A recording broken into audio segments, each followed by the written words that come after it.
Good afternoon, everyone. I am Thalita Gomes. I am an MBA in Berkeley, and I'm part of the communication team at Brazil at Silicon Valley. It is an honor to kick off our Education Day. We know that we are confronted with important challenges in education, and to face them, it is critical for us to continue to build the Brazil that is working.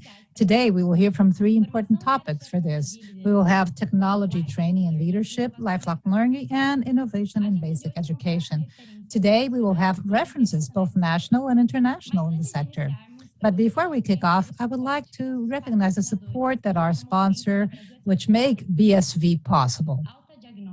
Alta Diagnósticos, Bank of America, BTG Pactual, Global Ventures, Google for Startups, IBM, DOR Institute, Magalu, Pinheiro Neto, lawyers, SoftBank, Stone, and Valor Capital. Thank you to all our sponsors.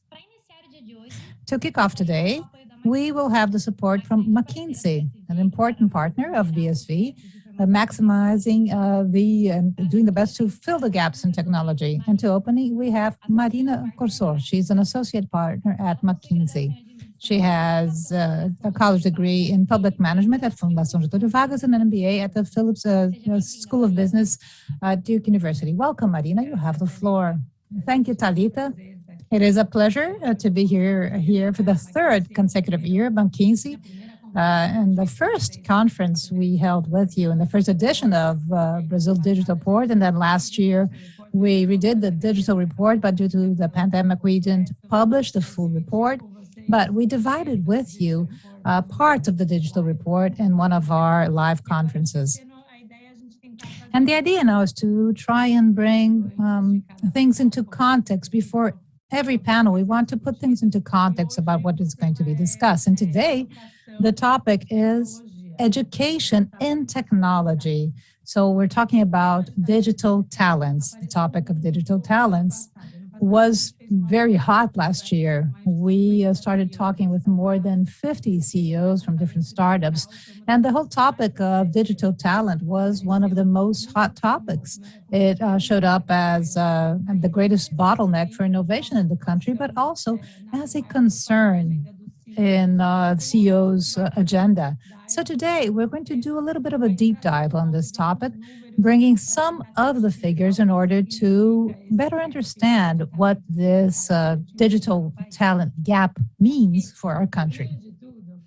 First of all, if we were to imagine that the country will continue to graduate the same number of students in courses that are related to technology as it did in the past 2 years, and that startups will continue to grow at the pace they are now in these last few years, this means that in 10 years, we will have a gap of more than 1 million jobs in technology that will not be filled.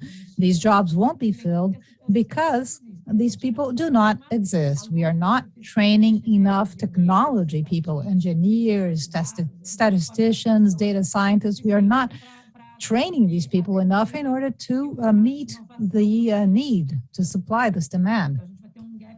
So we will have an enormous gap.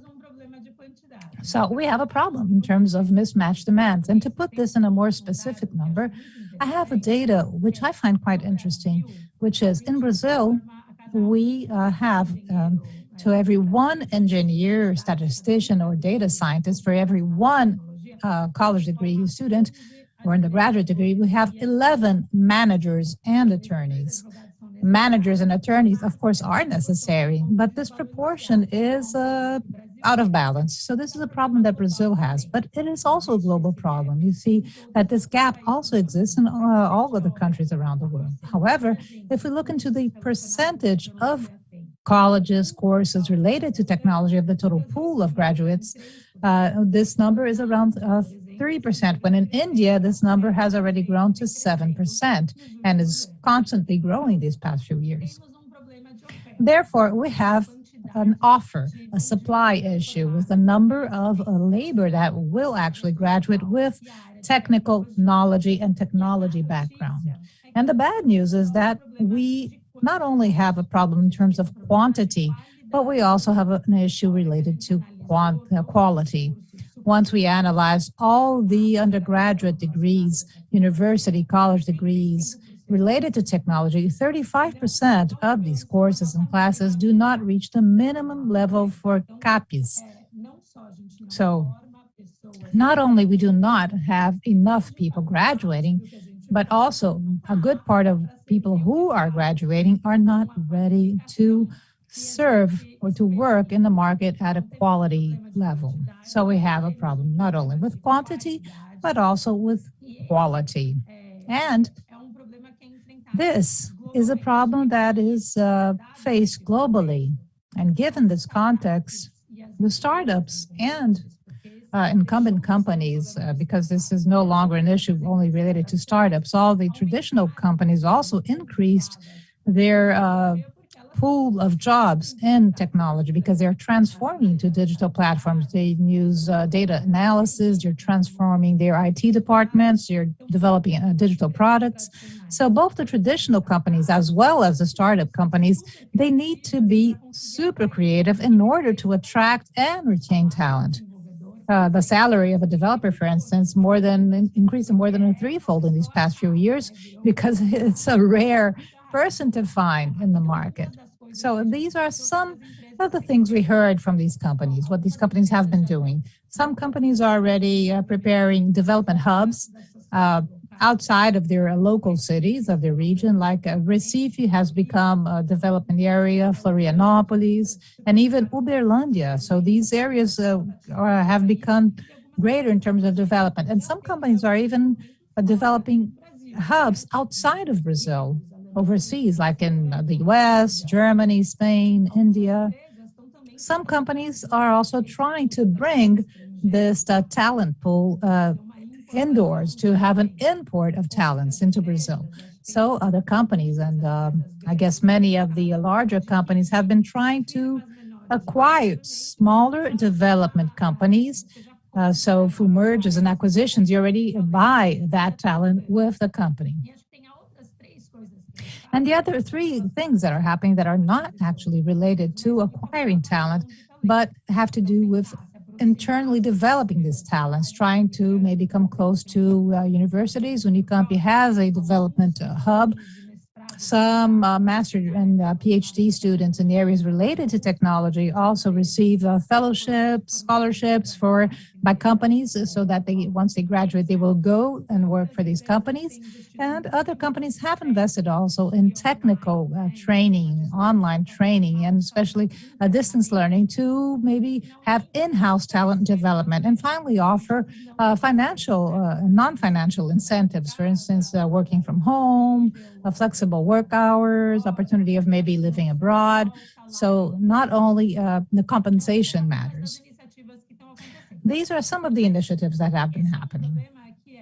But this is a problem that has to do with the private area, but also needs some kind of positioning in terms of public policies, because if the country wants to have growth and innovation, you have to have qualified infrastructure and labor in order to make this innovation happen. Some countries overseas, the government has been positioning itself to try to fill this gap, to try to improve this gap or reduce this gap. China, for instance, opened more than 400 majors related to advanced data analysis, artificial intelligence, robotics. The US has gone through also a great transformation in the syllabus, in the curriculum, including traditional courses, these new disciplines related to technology and to the digital world. In India, they have used technical courses and distance learning, online learning.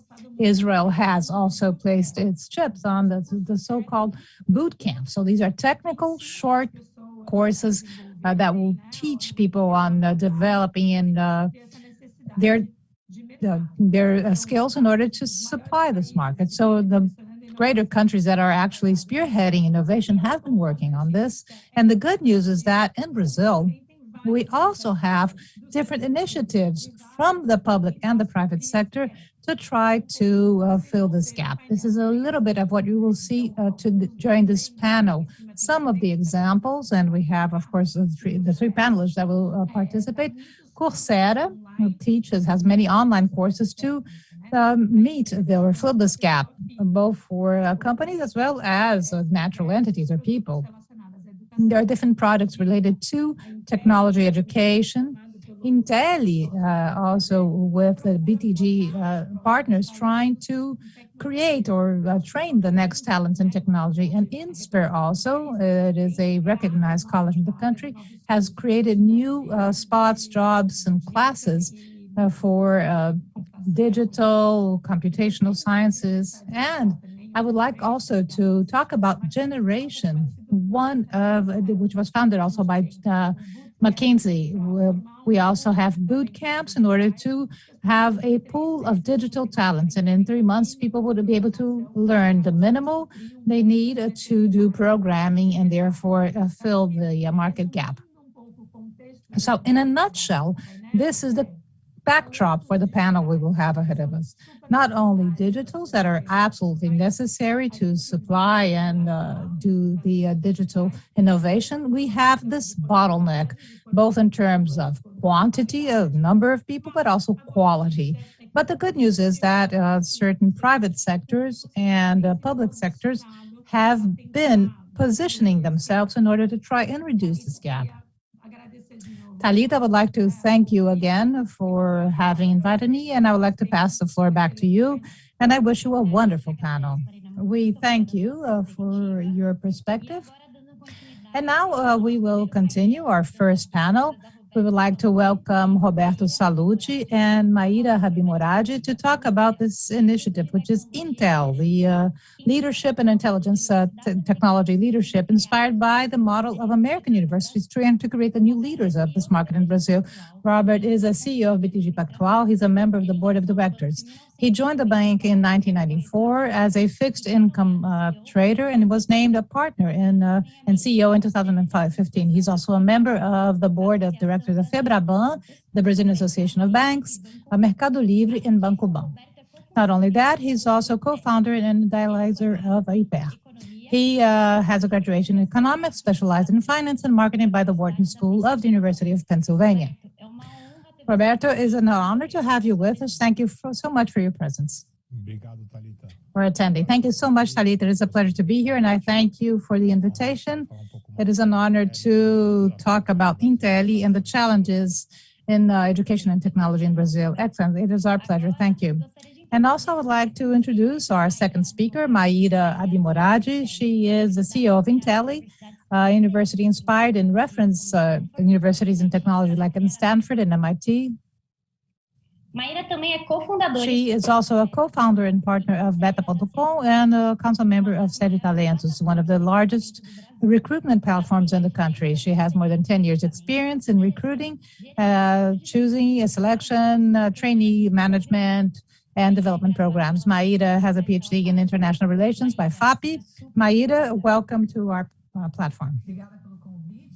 Thank you for the invitation. It's a pleasure to be here. Hello, Bruno. I know Bruno will be moderating. Now that Maira already introduced Bruno, let us also welcome our moderator, Bruno Yoshimura. He's a co-founder of ONEVC, a venture capital seed stage fund based in Silicon Valley and São Paulo. Bruno accumulated 15 years experience as a tech founder for extensive involvement in product sales and marketing. Before pursuing MBA in Stanford, he launched Kikanto, an online guide based on user reviews and direct delivery. This platform for restaurants supported by Axel Partners and sold to Local Web in 2019. Bruno holds a major in computer science at the University of São Paulo, and he's also part of the BSV board. Bruno, welcome. Thank you, Thalita. First of all, it is a pleasure to moderate this panel and the most important topic in our mission. The BSV's mission is to help Brazil change competitiveness and help Brazil grow through technology and innovation in a broader sense, which includes startups, digital transformation, technology, and government. And in these 15 years experience, there were different bottlenecks that were eliminated little by little to develop the tech market between the different fundings, which today are found in different areas, from seed capital to growth to IPO, And the second point, also example of important entrepreneurs who also saw Mercado Livre as one of the important developments in Brazil. And also the main bottleneck that still remains in these next 10 years, and maybe more than ever, the lack of technical talent. As Marina said, it's not only a matter of a quantity, but also, of course, quantity is important, but also in terms of improving quality. So today we brought Sallouti and Maira to talk a little bit about Inteli, but also with a broader view to bring what they are doing to think about this issue, how to bring ideas from Silicon Valley. And they both studied overseas. They really know the education sector. So I would like to start with a question. Maybe one of the best stories we like here is Sallouti. First of all, it is a pleasure to have you here. If you could tell about how the idea came to develop Inteli. Thank you, Bruno. Great talking to you, Bruno. So when we were preparing the booth lab with our acceleration platform for Scales Up, and today it's our startup business for inside of BTG Pactual. We had some friends that went to the Silicon Valley, and one in the visits in Sequoia, I guess they asked, why didn't they invest so much in Brazil? And the answer was very candid, but we took it personally, said, well, you don't have enough engineers. And so we went back to Brazil. We went to BSV, and then we have this panel with Leon. And when asked during this panel, I guess Davi asked this question, Davi Vale, he asked, why didn't he invest that much in Brazil? And he said, because we don't have enough engineers graduating in Brazil. And I said, this is a karma. It's the second time we listen to this, and we are so bothered by this. We have to do something about it. So we had been already thinking about investing in a project to give back to society. So we like to badmouth Brazil, complain about Brazil, but, I come from an immigrant family, and everything my family achieved was because of Brazil. So we will only have a big country if we invest in this country, and if we're not just sitting and complaining, but really make things work, and trying to solve the bottlenecks and the problems. So we debated amongst ourselves, and we thought, well, maybe we can contribute. And certainly, no doubt about it, there is a deficit of engineers and people who are leaders and understand about technology. So let's do something about it. Let's do something. Yes, so let's. So then we started in 2019, almost 6 months in 2019, researching, understanding what are we going to do? Are we going to have a technology school? Are we going to have professional courses for coding? Are we going to help maybe technical schools? So we visited everything, the most traditional things. We went to Minerva, Olin, Carnegie Mellon, Stanford, MIT. And so we concluded that no, we wanted to do was to train the leaders. We wanted to train an institution that would be recognized by its quality, by the leadership, by the impact that it would cause, and then that this will open different opportunities to us. But we can talk about this further ahead, about these different options we have. Great. Yes. It's a good story to kick off for those who actually followed this seminar in Sequoia and said we don't invest more because of lack of talent. And the good news is that they started investing today. On the media, it came out today.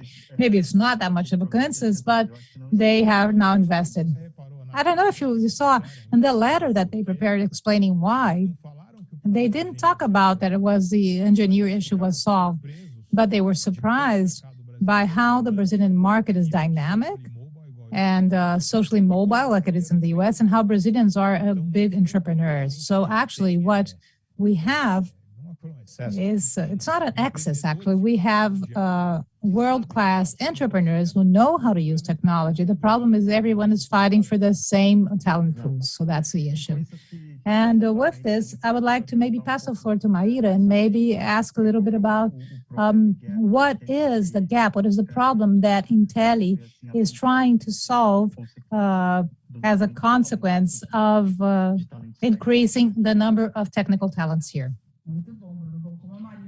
Thank you, Bruno. And as Marina has said in McKinsey's report, the problem is huge. There will be 1 million people lacking the market. And here in Brazil, we celebrate each and every initiative meant to solve this problem. We're not competing with anybody. Each and every initiative is important. Be it initiatives to provide more developers or initiatives focused on training their own employees, or even providing support for technical and technological teaching in Brazil. And the problem in Brazil is huge, and we need to celebrate each and every initiative. We must bear in mind that there are plenty of opportunities. And when we talk about startups, we need to focus. Each and every startup to perform has to set their own goals. And our goal is to train technology leaders. When we consider the future, we need people to be leaders. We need people to be entrepreneurs. Not only do we need sound technology skills, but also we need lifelong learning focused on business skills, behavioral skills, decision-making, team working.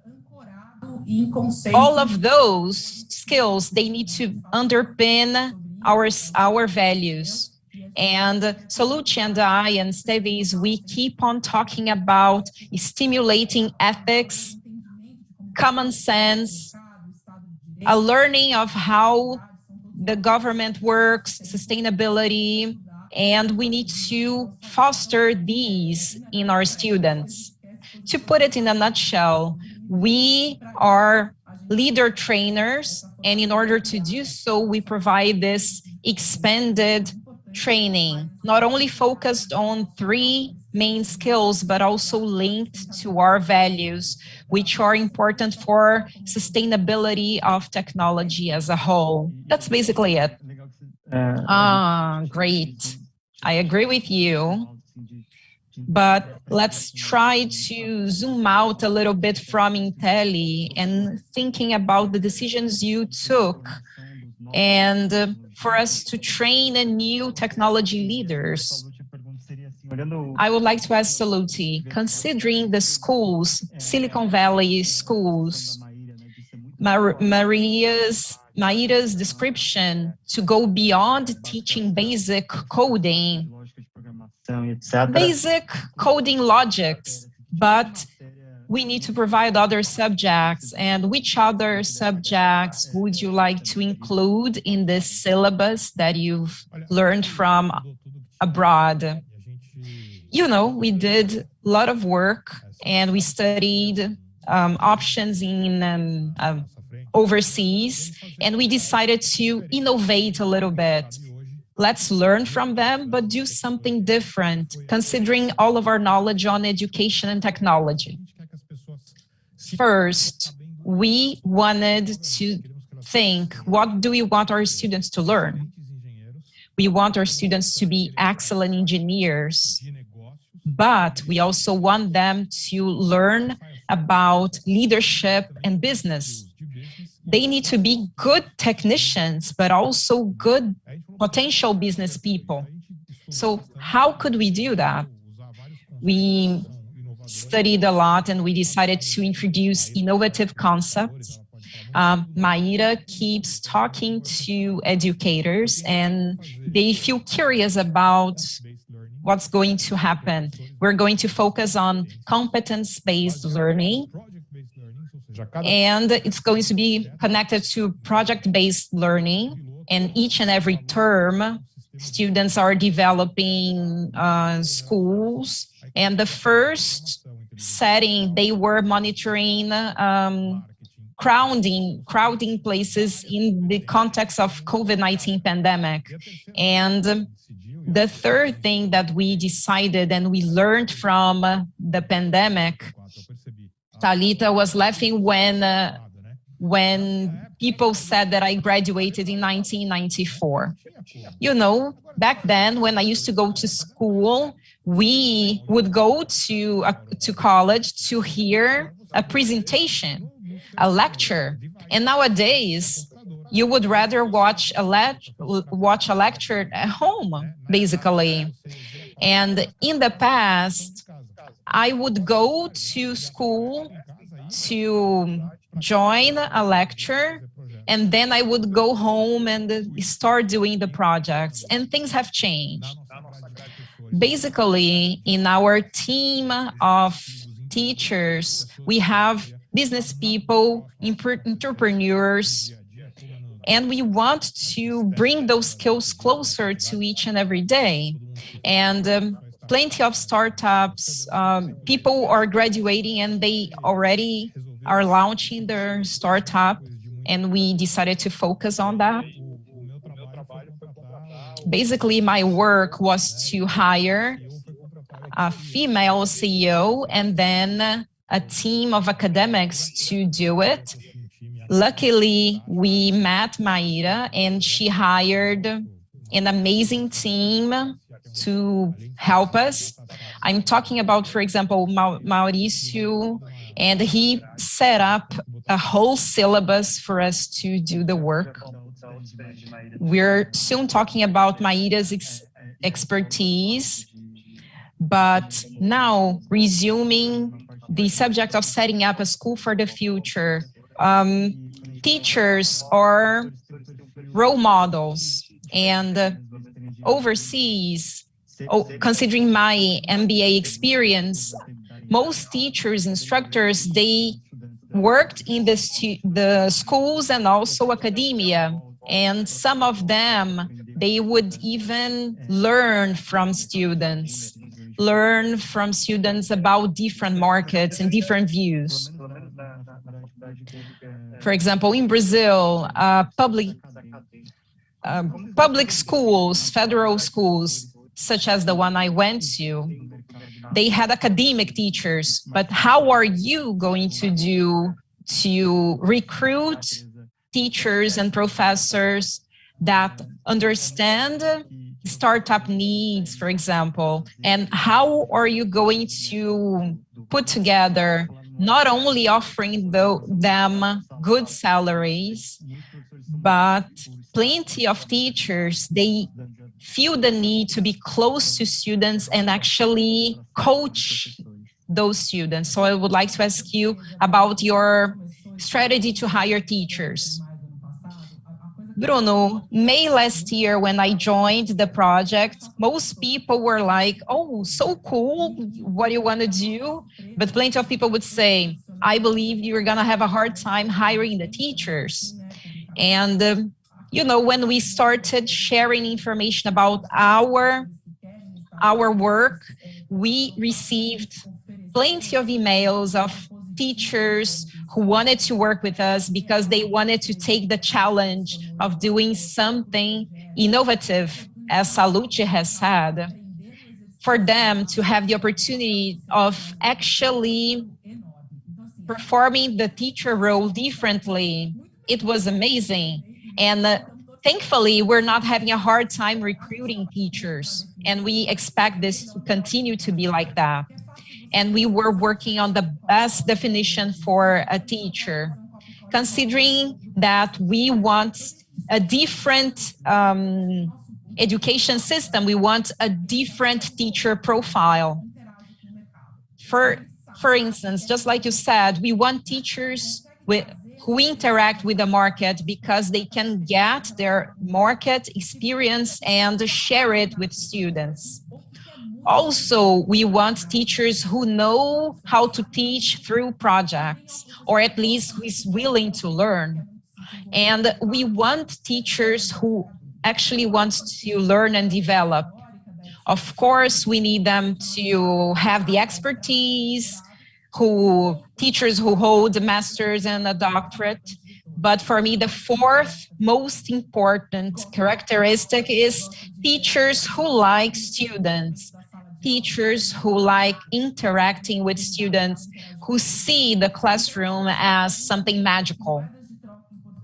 We believe that those teachers, for us to recruit them, not only are we offering good salaries, and we know that teacher salaries in Brazil are low, but I believe that for them, a very important thing is to have the feeling that they're learning. We have been setting up some boot camps to test our methodology and train our teachers. For example, the teachers that are teaching in February 2022, we have hired those teachers already, and they're having a 10-week boot camp for us to test that they learned our methodology. Recruitment is important, but training is even more important than recruitment, because we want to create a sense of community and ownership for us to have those teachers with us over the time. Did you understand my answer? Of course, I do.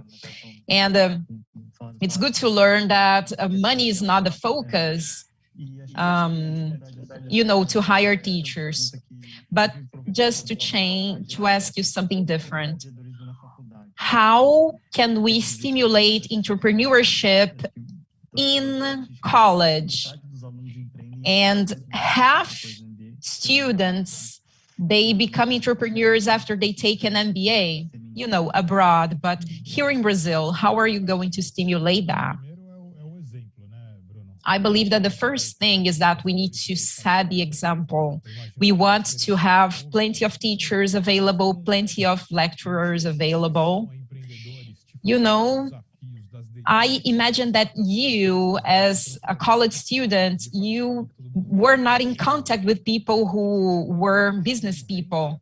And now we want our students to interact with business people. It's important that students aspire to be just like the people they interact with, and we want to expose them to entrepreneurs. For example, the last term of the university, we want to focus on career acceleration. And one of the 3 options is going to be entrepreneurship. So if a student feels like developing their startup, and if they feel they could rely on Inteli's structure to help them set up the startup, as Silvio Romero told us, you need to think about a funding model that nobody else considered that. And maybe we could create something to cater for the future. We need to think outside the box. And entrepreneurship is something we want to stimulate, inspire, support, teach, and help our students start their businesses. Plenty of people, they, especially from abroad, people who left university and they set up their businesses. There's one slide that shows our CV, and it took a long time for that slide to be available. So the first year, students are studying a lot, and students are not going to decide on the subjects. The second year, it's going to be similar, and the third year, students will be able to work as interns. And we know that technology market is hiring people. Up to the third year, 85% of their subjects are going to be finished. And Sallouti has said that maybe students could do some work on OVC with Bruno, and the last year is going to be connected to the work I'm doing. And the other option is academia track. And we believe that this project is going to help students actually stay, because when they don't finish, sometimes they have problems to keep the lifelong learning. thankfully, I've managed to graduate from college and take my MBA. But when we consider the government, BSV, we hire people, lecturers from the government, leaders, and Sallouti knows it, and he's learned that in 2019 we had to do something about the lack of engineers. And what message would you provide to the government to stimulate initiatives similar to Inteli, considering your initiative starting from scratch and until now? What are the things that the Brazilian government could do in terms of regulation and funding to help students? And what other things could we draft as a project? We want to have social impact, and maybe we could discuss more and do something. To be honest with you, we got some BTG support. All of the legal department, purchase, and tech at BTG can help us. And that makes a huge difference because legislation in Brazil is super complex. For setting up an NGO, it's difficult for you to get support from the Brazilian Education Ministry, for you to make sure that you can get some support when you're at university. So there are plenty of technical issues that, considering that we can rely on BTG's institutional project, because they helped us to actually set up everything. And if you're just taking the first steps, you may make huge mistakes and have problems with the Brazilian Federal Reserve, for example. For instance, if you feel like setting up an NGO, it should be something simple and easy to do. And we've managed to put it together. We are going to get some financial benefits. We are undergoing approval process by the Ministry of Education in Brazil. But for example, if I were a guy at home with good intentions, I wouldn't have done that. And we were able to overcome the difficulties because we had some support. I believe that Brazil's red tape applies to anything. For you to be an entrepreneur, setting up a company in Brazil, and everything gets difficult, and things get even more difficult when you want to do something philanthropy-wise or non-profit. And considering what you said, there will be plenty of players in the market in the future. I think that if people want to set up a company, they should talk to Maira. We could teach them how to do the job.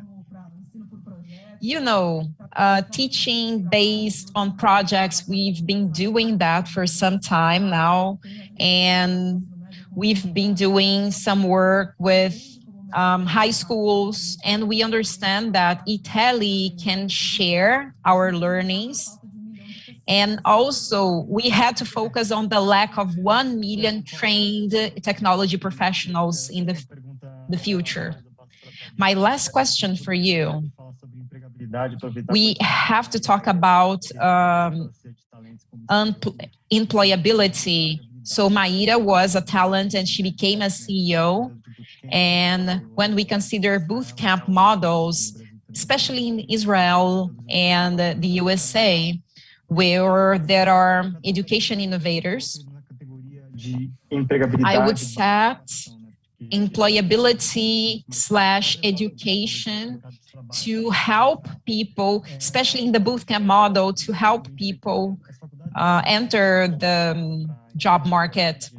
In the US, universities provide lots of support for employability.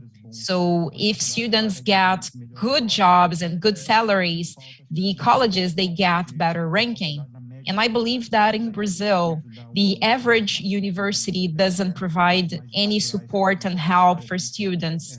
Such things as summer internship, that it's so commonplace in the US and it doesn't happen in Brazil. How do you think you could help and other universities could help their students? Let's go beyond the things that you've said. Very good question, Bruno. And yes, I believe that this should be the number one discussion in any college today, how we structure ourselves. The internal discussion is how can we structure ourselves in order to really build more than a career center, to build an education plan for that career, capable of preparing our students for the reality they will be confronted with as they try to insert themselves in the job market, be it through internships. I always draw this parallel. If you think about, the logic behind this, how does our life work as a student? If you, 75%, you're there in the classroom. If you have your average score grade, if you do not disrespect your colleague, and if you minimally do not respect your professor, you will be promoted every year. Not only you, as well as everyone else who does that. So then we go until we graduate, once we join the labor market. And then you've been working, and let's say if you do that at your job, and then say you only come 75% of the days. You have the average, you don't beat your colleague, you do not respect your boss. Will you be promoted? No, you won't. You're going to be fired. So there is this, this change, and I like to use this metaphor, but it's very serious because we give the person a diploma and then we expect them to be prepared to survive in a completely different logic. This is one topic. The second topic, and it's simpler and more tactical, is that I know a number, hundreds and thousands of students who leave graduation who have never lived an experience of being trained for an interview, for instance. Never. They've never built a CV, a resume. How can I tell my story? They don't know. And the role of university is also to prepare the person for the job market, to prepare the person to be employed. So this is a very serious discussion that should happen. How can we insert this?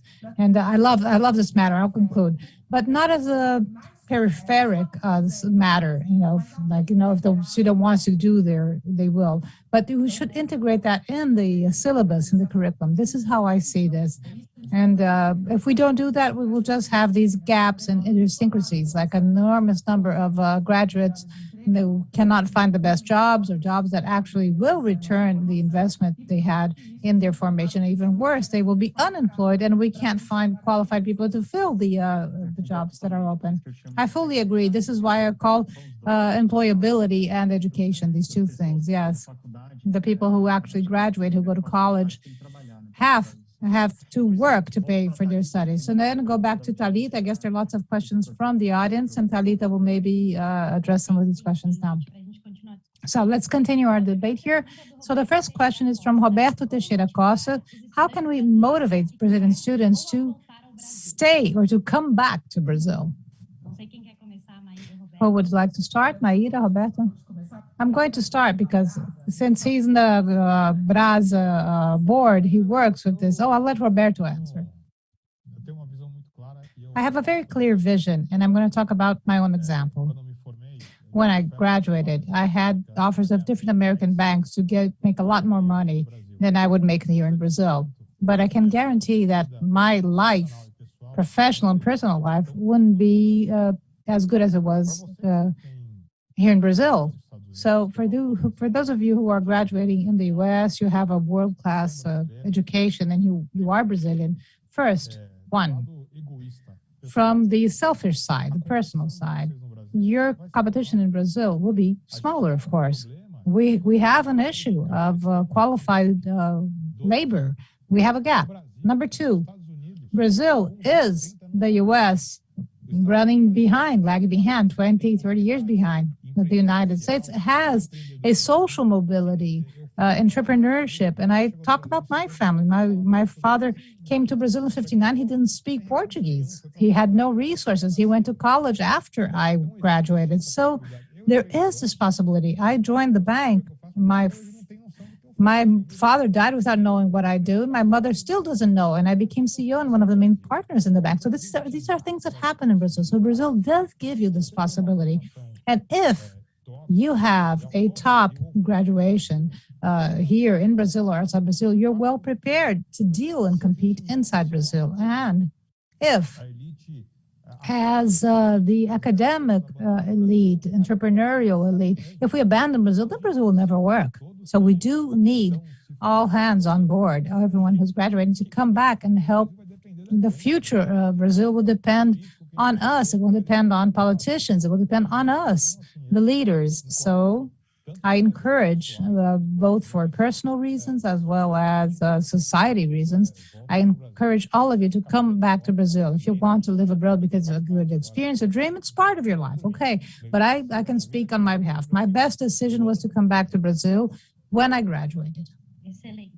Great. So Melissa Rogers is watching us on YouTube, and she asked, when will you open INSER enrollment?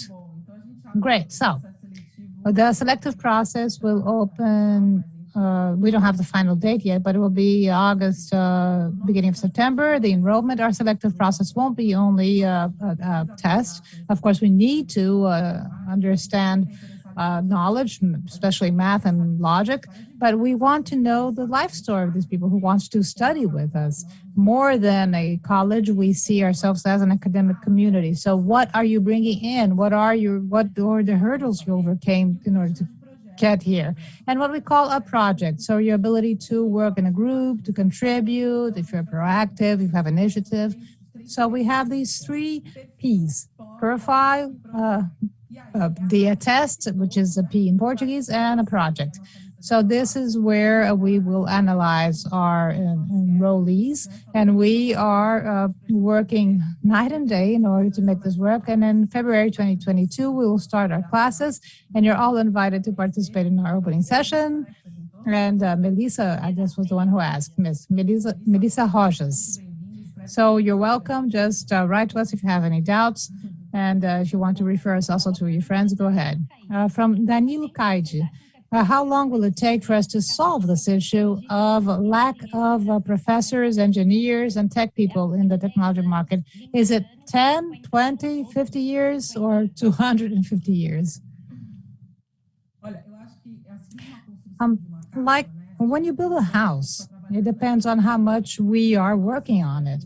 So I hope that we will have a greater engagement, and so that everybody can help solve this issue. If we have more people involved, the greater are the chances for us to reduce this time to solve the issue. So this is why we also chose the methodology through projects, because this allows, every project we work with will be like a market agent, a small company, NGO. So this coming together will allow us to create new possibilities, new things, not only in terms of developing courses and upscaling, or free courses, majors, but also to understand what are the pain points of the market and try to think about solutions for education in the market. So going back to what Sallouti said, come back to Brazil, engage with your country, and spearhead a project, not only a Brazilian, but a very Brazilianist project. So it will depend on the number of people that will engage and solve the problem. And yes, this is a problem that will never end. It's like an IT project here in the bank. It never ends. It's always evolving. We have to close the gaps as we go. And one thing we do love in terms of how we are training and creating Inteli is that if we are successful in training students in undergraduate level who will be entrepreneurs and leaders in technology in the market, this will open different options. We will be able to have courses maybe for education, executive education, boot camps for high school students. We have a project to make available maybe for free a education and technology for all the public high schools in Brazil. So there are a number of options that we are considering, and options that can, if we are able to move this forward and find that we are on the right path, we will be able to act in other areas in order to try and help close this gap. Leila perguntou. Leila is asking, how can we deal with diversity and inclusion? Brazil is so poor and unequal, and even worse than in the US. So how can you give access into your classes regarding diversity? So I'm going to talk about the financial side, and Marina will talk about the part of what we're doing to guarantee a recruitment that will consider diversity, so that everyone will feel that Inteli is accessible to them.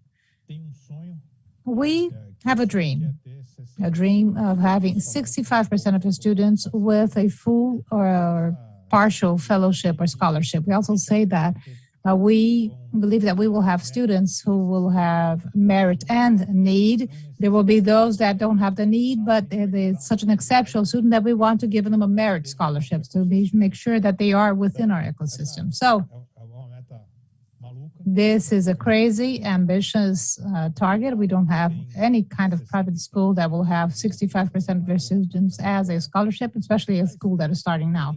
But since no one told us it's impossible, that's what we have in mind.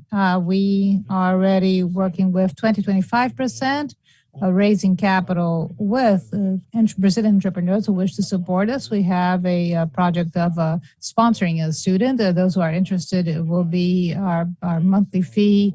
Maira, will be 6,500, yes, 5,500 reais. So we're talking about, part of the students will need some kind of help for housing, for food.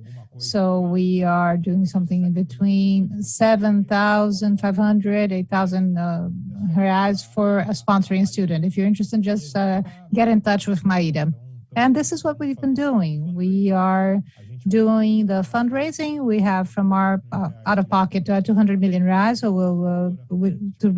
they'll do all the infrastructural part. We will have operational losses. We will reach break even only around the fourth year when we have 1,000 students, and then it will become self-sustainable. So we're looking for partners who can help us in the stream of making available a greater part of our places in scholarship. Of course, merit and then merit plus need. So this is, I will allow you to talk about diversity. So this, of course, is super important. In our boot camps, we have attracted a diverse public. So in this boot camp that is happening now, the vacation boot camp, we have 50% of our students who are participating are scholars or from public school background, 20% girls. We have representatives of all the states in Brazil, except for Pernambuco. I don't know why the Pernambuco didn't come, but from all the states in Brazil. So we are already being able to have an important representation. So representation is one part of the story. And we have a structure that we call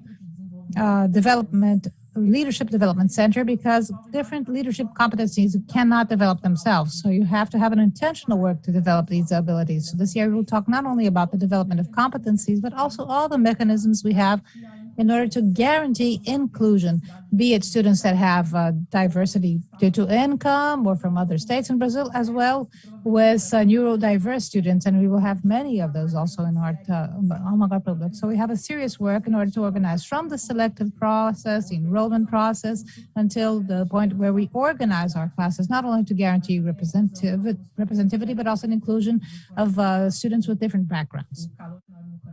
So this is something that is very dear to us.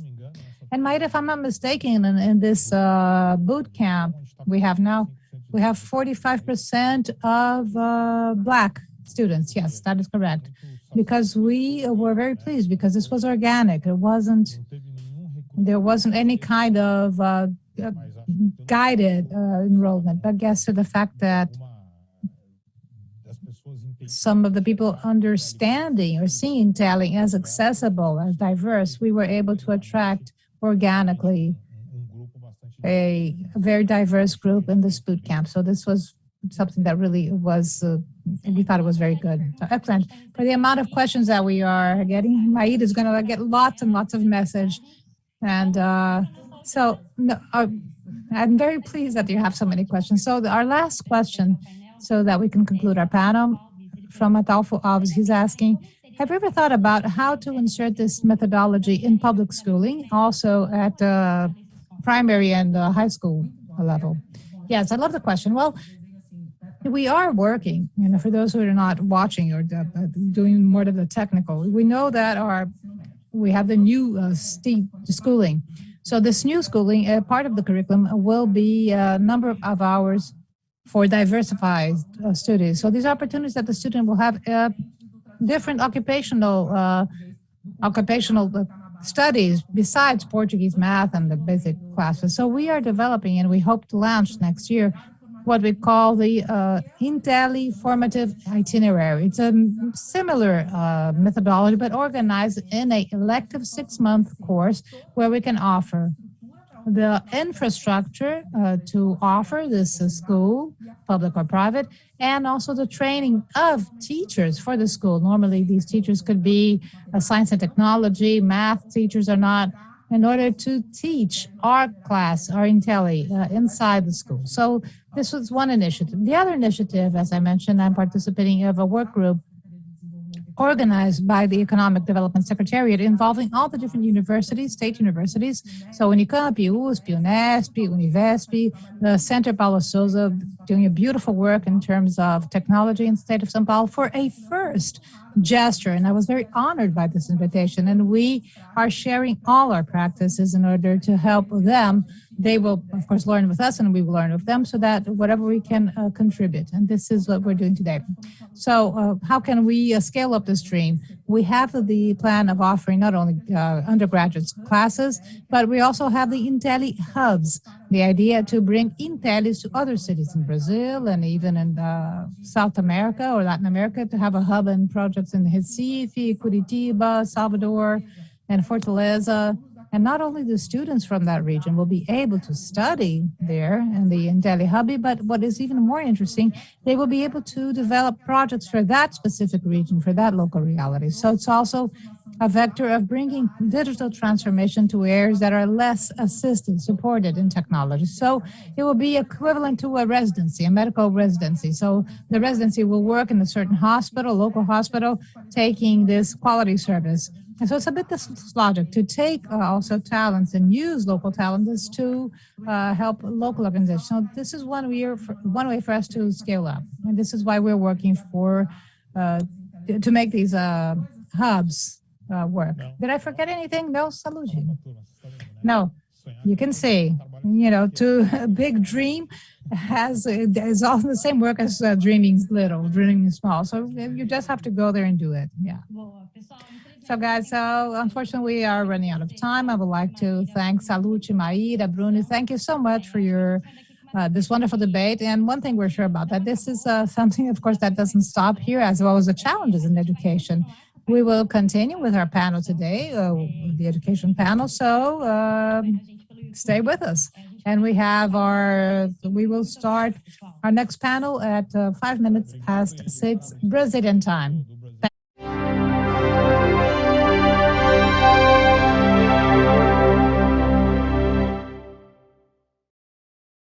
Good evening, everyone, and good afternoon, those here in the U.S.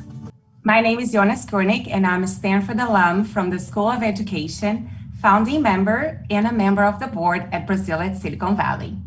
It's an honor to welcome you to our second panel today at the Education Day 2021. Now, we will host a fireside chat that truly embodies our mission. We'll bring together two of the brightest minds in EdTech, one here from the Silicon Valley and another one from our home country, Brazil. We will discuss the impact of technology and innovation in lifelong learning and the skills gap and the future of work and future of education. But before we begin, I would like to recognize the support of our sponsors who make Brazil at Silicon Valley movement possible. The Lehman Foundation, Bank of America, BTG Pactual, Global Ventures, Google for Startups, IBM, Instituto d'Or, Magalu, Pinheiro Neto Advogados, SoftBank, Stone, and Valor Capital. To all our sponsors, thank you. I also would like to thank our amazing Silicon Valley team, a group of extraordinary students that put a lot of effort to make this event possible. Thank you so much, team. Well, I'm very honored to introduce our guests for the next discussion. First, we'll welcome Jeff Maggioncalda, the CEO of Coursera, one of the largest EdTech worldwide. He has helped to grow the company to over 82 million learners. He previously served for 18 years as founding CEO at Financial Engines, a company co-founded by economist and Nobel Prize winner William Sharpe. Jeff holds an MBA from Stanford Graduate School of Business and a bachelor's degree in economics and English from Stanford University. Thank you so much for joining us today, Jeff. Yeah, it is a pleasure to be here. I'm really looking forward to it. Thank you. Now let's welcome Marco Fisbhen, the founder and CEO of Descomplica, the largest EdTech startup in Latam, a video-based online education that has helped more than 20 million students in Brazil from high school day-to-day activities all the way to postgraduate online programs. Marco is also a physics teacher with more than 2 years of experience. Thank you for being here, Marco. Pleasure to be here, Yona. Pleasure to discuss education with you. Great. At the end, we will have a Q&A session, so please feel free to send questions through the platform and YouTube. Before we kick off, I would like to share a stat that gives further context to our discussion. The World Economic Forum has reported that we will need to reskill more than 1 billion people by 2030. This number accounts for almost 1/3 of all jobs worldwide. So education needs to be rethinked and reinvented to help us on this mission. Can lifelong learning and the new learning environments future-proof our workforce? This question signals an enormous opportunity for the future of education. And let me bring in 2 thought leaders who have walked the path of innovation in education, and let's listen to what the future holds. Over to you, Marco.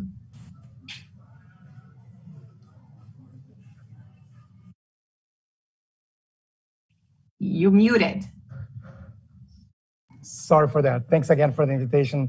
Pleasure to be here and to discuss education. So Jeff, let's kick off and have a series of super interesting questions, and I really look forward to your answers and the vision. So let's kick off with a quite, I would say broad, but quite fundamental conversation started here. We have seen a lot of disruption in business models, formats, features in online education over the past few years. So the big question is, how has the digital revolution actually changed education?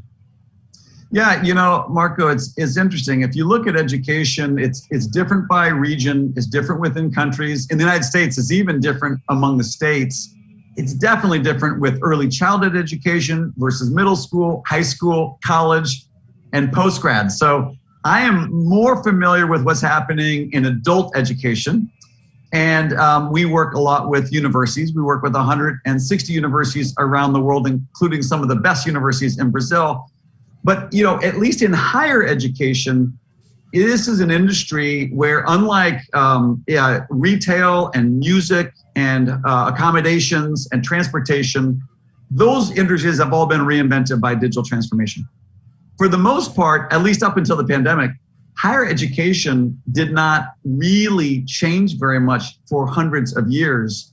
And now with the pandemic, I think we've seen a really big acceleration where the digital transformation is now really upon higher education. And I think we're going to see pretty profound changes in the next 3 to 5 years. This is great. I want to go back to 2 points that you mentioned. Number 1, adult education. Number 2, partnering with university. So let's do one at a time. Yep. So regarding adult education, this is very interesting because what we see today is kind of shorter and shorter knowledge cycles, and more and more dynamic learning environments and more dynamic demands for learning in adult education. So how do you see this continue to evolve moving forward? And then a two-part question. And then how do you see this evolve? And then number 2, do you think lifelong learning at scale is here to stay. And then what I mean by lifelong learning, just ongoing, self-motivated pursuit of knowledge. This at scale is here to stay. Yeah, well, so clearly I don't have the answers. Nobody does. But as I think about it, and I think about the traditional model of adult education, one of the first things I think about is, well, why do most adults go through any kind of formal education? And for the most part, it's to access economic opportunity, which happens through the employer. So one of the things I come to is a guiding light of the future of higher education will likely be the needs of employers and the economic opportunities available to learners. Now, as I think about what employers really need and what do they get right now through higher education, and maybe what do they not get as much as they'd like out of higher education, I think what higher education does provide to employers is a few things. One is a credential, which is a college degree that basically says, this person was accepted to my institution. This person, persisted through 3 or 4 years of study and got good enough grades to earn the certificate. And then to some degree, there is a network or socialization that's also part of higher education. So I think a lot of what higher education does in terms of selection signaling is important. I think employers value that. I think college degrees will be important to the extent that they can signal that someone got into a program and persisted.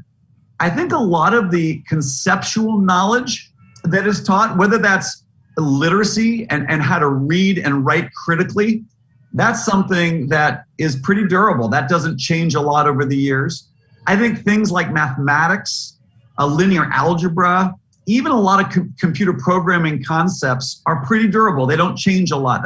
I do think universities are pretty good at teaching the more durable knowledge and frameworks. But what's changing a lot is the application of the knowledge, the tools that people use, the practices that they use. And that's where I think employers are looking for more. And so I think it's a blend between universities teaching the knowledge and a lot of technology companies teaching the application of that knowledge using specific tools that will probably be what employers are looking for. So I think it's going to be a blend of knowledge and skills of universities and industry. Now on the lifelong learning, and is it here to stay? I think absolutely it's here to stay. I think just of myself, I got a good education. It was a long time ago. I am always having to learn things. The most recent is I just took a course. The last course I finished on Coursera is by GitLab. It's called How to Manage Remote Teams. When I was in the business school in 1996 at Stanford, there was not a course called How to Manage Remote Teams. Nobody even knew what that meant. There was no Zoom. There was barely even the internet. And so I do think that everybody from CEO to the new college graduate who's starting, everyone's going to have to be learning throughout their career because the world is changing so fast. This is great. And I want to go back to your partnerships with universities a little bit later, but now I want to just explore a little bit more what the MOOCs were in the beginning and what they are right now and what they stand for right now. It's natural and actually expected to talk about cycles and trends, both in overall business and in education. So last year, I was reading, Coursera saw a great increase in more than 50 million course enrollments, more than 400% increase. That's awesome. And many analysts say that 2020 was kind of the second year of the MOOCs, right? But there was a first year of the MOOCs. And I remember that pretty well. It was back in 2012, which was originally called kind of the year of the MOOCs. Yeah. And that originally in 2012 sparked a lot of growth in EdTechs and led to the adoption of many features back then. We can talk about gamification. We can talk about adaptive learning. We can talk about a lot of things that happened back then. But now we're more interested in what changed from the first year of the MOOCs. You mentioned when you went to business school and now, but let's go back not that further. From 2012 to now, what are the fundamental changes we could see between the first and the second year of the MOOCs? And what do you expect this time around? Yeah, no, thank you. I think that with respect to MOOCs, there's a few different dimensions we can talk about. And they're generally pretty intertwined with the business model. So the first big explosion in 2012 was these open courses and a platform business model. I think that, I don't know if it was you, Ilona, or you, Marco, was talking about business model as being an important factor here. I do think that platform business models where the company that offers the platform doesn't create all the value. They enable other people to create value and solve problems for consumers who come to the platform. That's a really powerful model. That's obviously Coursera's model, but it's also Amazon's model, it's Uber's model, it's Airbnb's model. It's a very powerful model for solving problems. So I think in the first instance of MOOCs, it was professors, usually from computer science and data science, putting open courses onto this platform for anyone in the world to come to, B2C, right? So it was B2C, it was free. And it was professors. It wasn't even the full school. It was an individual professor saying, I'm going to put my course on the internet as free videos. Initially, it was really the cutting edge of data science and cloud computing that was just not very available in universities or anywhere. And so people would come to Coursera because they want that cutting edge machine learning. The most popular class in the day was Stanford machine learning. Now, what's happened over the years is that MOOCs, they generate some revenue now because you have to pay for the certificate. But importantly, what people are coming to buy is a bit different. It's definitely still the cutting edge stuff, but now we see a lot of the learners who are coming B2C, they're coming not just for a MOOC, they're coming for a professional certificate. Something smaller than a degree, but is multiple MOOCs in a series authored by Google or offered by AWS or Facebook or Salesforce. We have a number of these. And it's for people who are saying, I want to switch careers or start a career. I don't have a college degree. I don't have any background. I need to get myself into a new career. So we're seeing a lot more of the demand on the learner side come from not the leading data scientists, but from the people who are trying to switch careers. And then the other final piece I'll just mention, there's two more I'll mention, but one is distribution. So B2C is now supplemented with a direct sales force. We sell Coursera for business, Coursera for government, Coursera for campus. So institutions are now buying MOOCs for their workers, for their students, and for their citizens, trying to get them to have jobs. So institutional purchase of MOOCs is another thing. And then the final thing I'll just mention is the general MOOC format to start was mostly lecture videos with quizzes. Since then, we've added a lot of hands-on labs. We have Coursera Labs now, and that's the application of the knowledge using hands-on learning in what we call Coursera Labs. And I think the next big wave is going to be a lot of soft skills, role play that happens in peer-based collaborative learning. I think we're just at the very beginning of that right now. So, Marco, you asked a big question. I gave you a long answer. I apologize for how long it was. No. This is great because it's the perfect segue for actually the next couple of questions here. So number one, I would love to, if you could elaborate a little bit more, this from the professors to the universities and the relationship. So let's break this down. So I believe from the very beginning, the connection with accredited institutions or those academic partners was important, right? So you mentioned there was a lot of professors, but there's also partnerships with the accredited institution and the academic partners. And up until today, we can see an increase in this number of certifications being offered from undergrad to master's degrees, right? So if you can elaborate a little bit more in this kind of arc from the professors to the accredited institutions, now undergrad all the way to the masters, what does the future looks like for this, specifically for these kinds of partnerships? Yeah, no, that's great. And I think it's helpful to talk about learning credentials. And people say, what do you mean learning credentials? Where there's content, that's the stuff that you take. And the credential is something that you earn. And when I think of a credential, I think of it as a signal that is issued by an institution that says, this person, this student has mastered this set of knowledge or skills. And you say, what's an example of a credential? Well, a bachelor's degree in computer science, that's a credential. Another credential is a Coursera course certificate that comes from Coursera. Another credential is the CFA certification for certified financial analysts. So lots of people have credentials. I think a couple important things. The value of a credential is mostly what people are looking for because they want to advance their career. And often the way that you advance your career is by showing your employer, I know this stuff. And the employer will look at the credential to say, do I believe you that you know the stuff?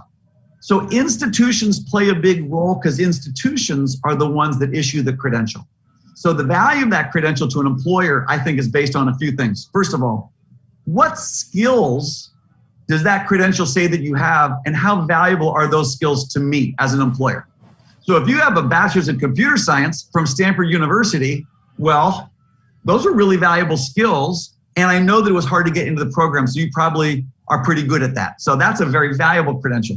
If you said, oh, I finished a YouTube video on Java programming, that's not a very valuable credential, because it's like, well, I don't know if you finished it, and who even talks about that. So when I think about this role of the institution, I think a lot of it has to do with the credibility of an institution to issue a credential, the alignment of the institution to teach the kinds of skills that are valuable to employers. And I don't know if everybody agrees with this, but I believe that degrees will continue to be very valuable credentials, and they're being reinvented with more cutting edge technology.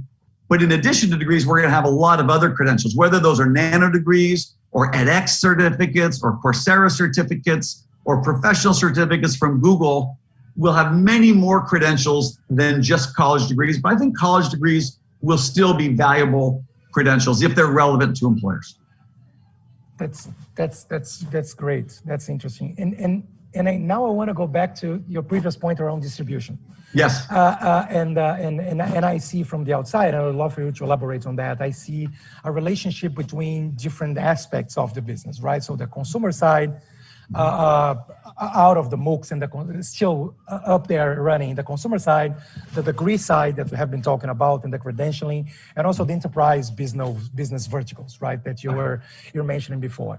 And I'd love to hear your take on how does the actual student, the user, the consumer, kind of move from one vertical to the other, and how do you see as a company that journey of a student between the consumer, the degree, the enterprise side of business? How do you see that journey playing out over time? We're talking about lifelong learning, we're talking about decades. So how do you see that playing out over time? So that's just such a good question. And the answer is, I don't know for sure what all the pathways will be. There probably will be, millions of different pathways that different people take. But the way that we think about it is back to your point on lifelong learning. So if you think that most adults, when they learn, they're trying to think about how to create more career opportunities for themselves. And so when you're a teenager and you don't yet have any business experience or any formal college education, you're thinking about, how can I get my first credential? Maybe you're going to get a bachelor's degree. Now, I think a lot of people, before they get a bachelor's degree, will start earning these online professional certificates, whether that's from Google or Facebook, because they're shorter, they're more aligned to a certain job, they're much less expensive, and you can learn them online. So I do think a lot more people will start by taking online courses, and not just the course, but will earn professional certificates, maybe to get their first job. Then what you might see is people saying, okay, that got me this first job, but now I need a broader set of skills and knowledge. So now maybe I want to earn my college degree. So I've already started my career, but now I want to earn a degree.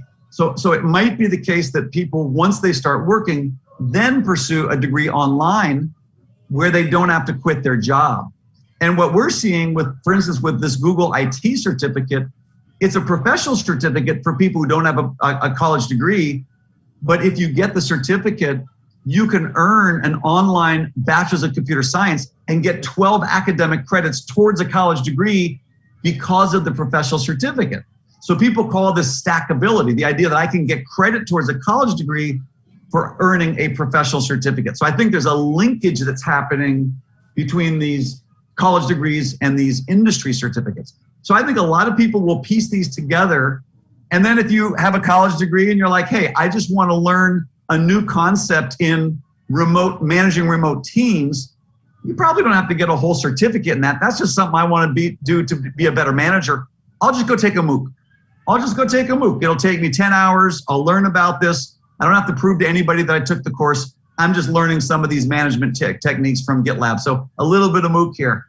And then maybe what's going to happen is I'm starting some big project at my company and they want me to run a project. And so maybe I'll do a 4-course series on project management. So I'm just going to learn that project management to be really good at that. And then maybe 3 years later, I say, you know what, I need to get a master's degree. To really move up in management, I want to get a master's degree. Then I can get a master's degree. But the whole idea of lifelong learning is I will take the chunks of learning and earn those different credentials depending on what I need at that stage of my life. And that's the kind of flexibility and access that I think online learning is now providing. This is great. Those are awesome insights. And I want to switch gears just a little bit from education and the power of education into more. I'll talk a little bit about business and in your role. You took over SEO in 2017, right? So I'd love to hear a little bit more on, has Coursera business evolved in light of all this? How does the business evolve and what changed since you took over in 2017? And if it's possible to do another two-part question, you just mentioned as a part of your answer, okay, I'll just take a MOOC, right? For a lot of people who say, I'll take a MOOC. So I'm very curious about the path to remain open and at the same time become more and more profitable. So this two-part question around the business is, number one, just to remind everybody. So what changed since you took over in 2017 in terms of the business aspects? And what's the path from MOOCs to profitability, from open to profitability? Perfect. Okay, so what changed? There's kind of things outside of the company that changed, and then there's things inside the company that changed. So a lot of the original change was more inside the company. So I had been a CEO at Financial Engines for 18 years and had some experience with business processes and org structures and performance reviews and budgets and financial planning and strategy analysis. So all that stuff you learn in business school, I've been doing for a long time. And Coursera was pretty young, was only about 4 years old. And so a lot of what I did was I just kind of put in some pretty basic practices around setting goals and OKRs, objectives and key results. I changed the organizational structure to make it more simple. I flattened it. I changed everybody's compensation structure, so we all had performance-based pay. We all had shared goals so that we got paid on the same things. We changed a lot of the way that we report out on our performance to each other. We changed the financials. We changed a lot of the internal stuff. And the idea there is I just really feel like businesses that are well run, they scale more easily because people have a rhythm and a cadence to how things scale. So I developed back at my other company something I call the CEO toolkit. And so I used that toolkit and sort of implemented some of these practices. So that was sort of the inside the company. But outside the company, a few things changed. We really continued to do the B2C. We had just launched the enterprise business, Coursera for Business. We really invested more in Coursera for Business. And we had one degree and we said, you know what? College degrees is a $1.9 trillion market. This is also something that we can do with our university partners that our competitors can't do because not many competitors work with universities. And so universities have this special thing called a college degree. And if we can help them move these degrees online, that's a big market that could be very valuable and it could be very distinctive against our competition. So we doubled down on degrees. And then another thing that we did in 2019, and we were doing a lot of strategic planning, but we did not know that a pandemic was coming. In October of 2019, we launched Coursera for Campus. So we had Coursera for Business, and that's selling it to businesses to help them reskill their employees. We had Coursera for Government to help governments reskill people who are unemployed. But we didn't have anything for the 26,000 academic institutions around the world who are teaching 220 million students who are on campus. And we thought, well, all these cutting edge data science, cloud computing, Internet of Things, blockchain, many universities don't have these courses. Maybe they want to license them. So let's offer Coursera for Campus. In other words, online courses for universities to license for their own students. Well, we launched this in October of 2019. 4 months later, the pandemic broke out. 1.6 billion students had their schools closed and had to move online. It was perfect timing for Coursera for Campus. Yeah, this is great timing, talking about great timing. So let's keep talking about business a little bit, but let's switch gears to geography now, oriented discussion. So this is Brazil at Silicon Valley Conference. So let's talk a little bit about Brazil, a little bit about Latin America, about LATAM. Yep. And we can clearly see online education growing a lot in LATAM. But on the other hand, it still trails Asia. That seems to be actually growing even faster. How should we explain this? How are LATAM users different when compared to other markets? And more specifically, how could we drive faster adoption of online education in LATAM? Yeah, well, I think it's a few things. And by the way, Marco, I will get to the question on open versus profitable before we're done. So That's true. That's true. Just remind me of that. I'll ping you on that. Perfect. Yeah, so the first thing I would just recognize is that there is 1.6 billion people in China and 1.4 billion people in India. There's 650 million or so in Latin America. So India and China they're just much, much bigger in terms of population. And so that's one of the reasons why we see large markets growing quickly in China and India. Africa has a very young population, pretty large population. It's going to be a big opportunity there. LATAM is growing very rapidly though. So we saw in 2020, the number of learners in India grew by about 100%. But the learners in LATAM on Coursera grew by about 67%. So that's a lot of growth. Today, we are at about 14.5 million learners on Coursera in Latin America, 3.2 million learners from Brazil on Coursera. One of the things that's a bit different than India is that India generally, those in the education system speak English. And so there's a greater availability of English content.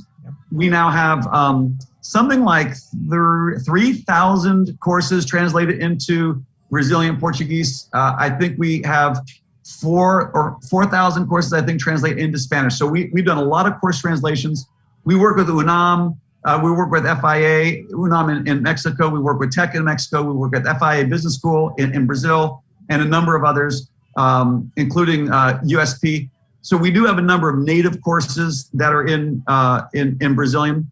But I think language is one piece, for Brazil versus LATAM, that's a little bit of a difference. Although I think Brazil is big enough that it can sustain a home market itself.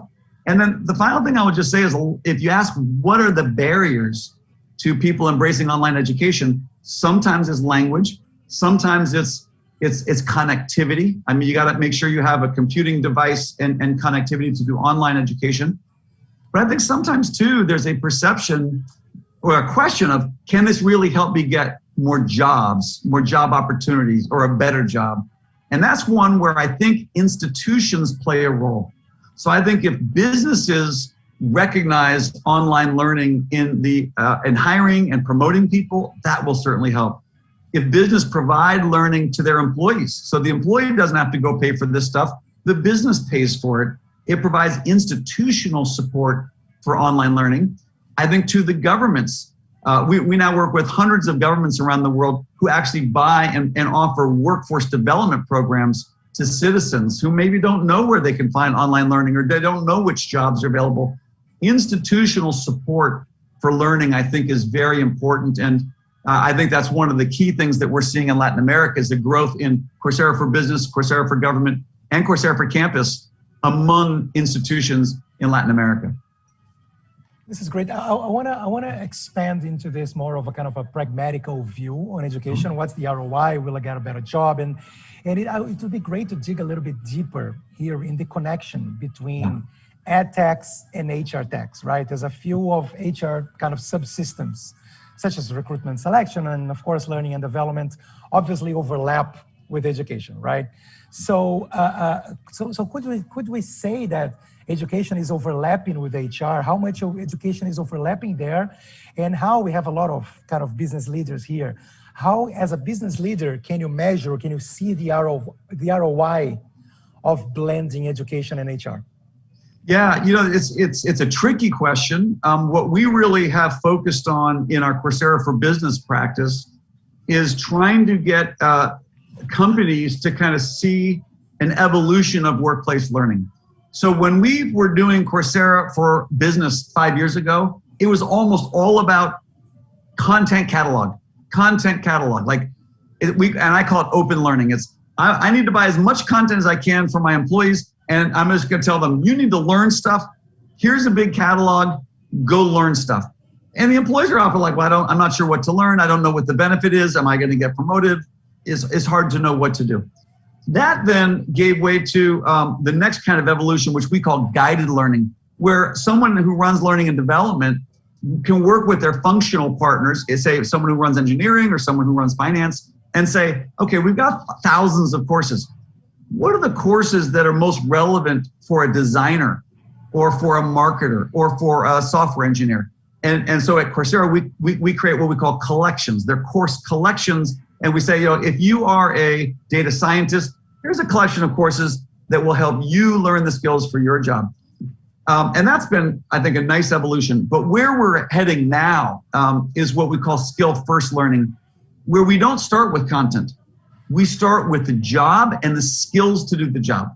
So if you say you're a data scientist level 3, what skills do you need? Well, you need to know statistics. You need to know inference. Maybe need to know Bayesian modeling. Maybe you need to know how to use the tool called R.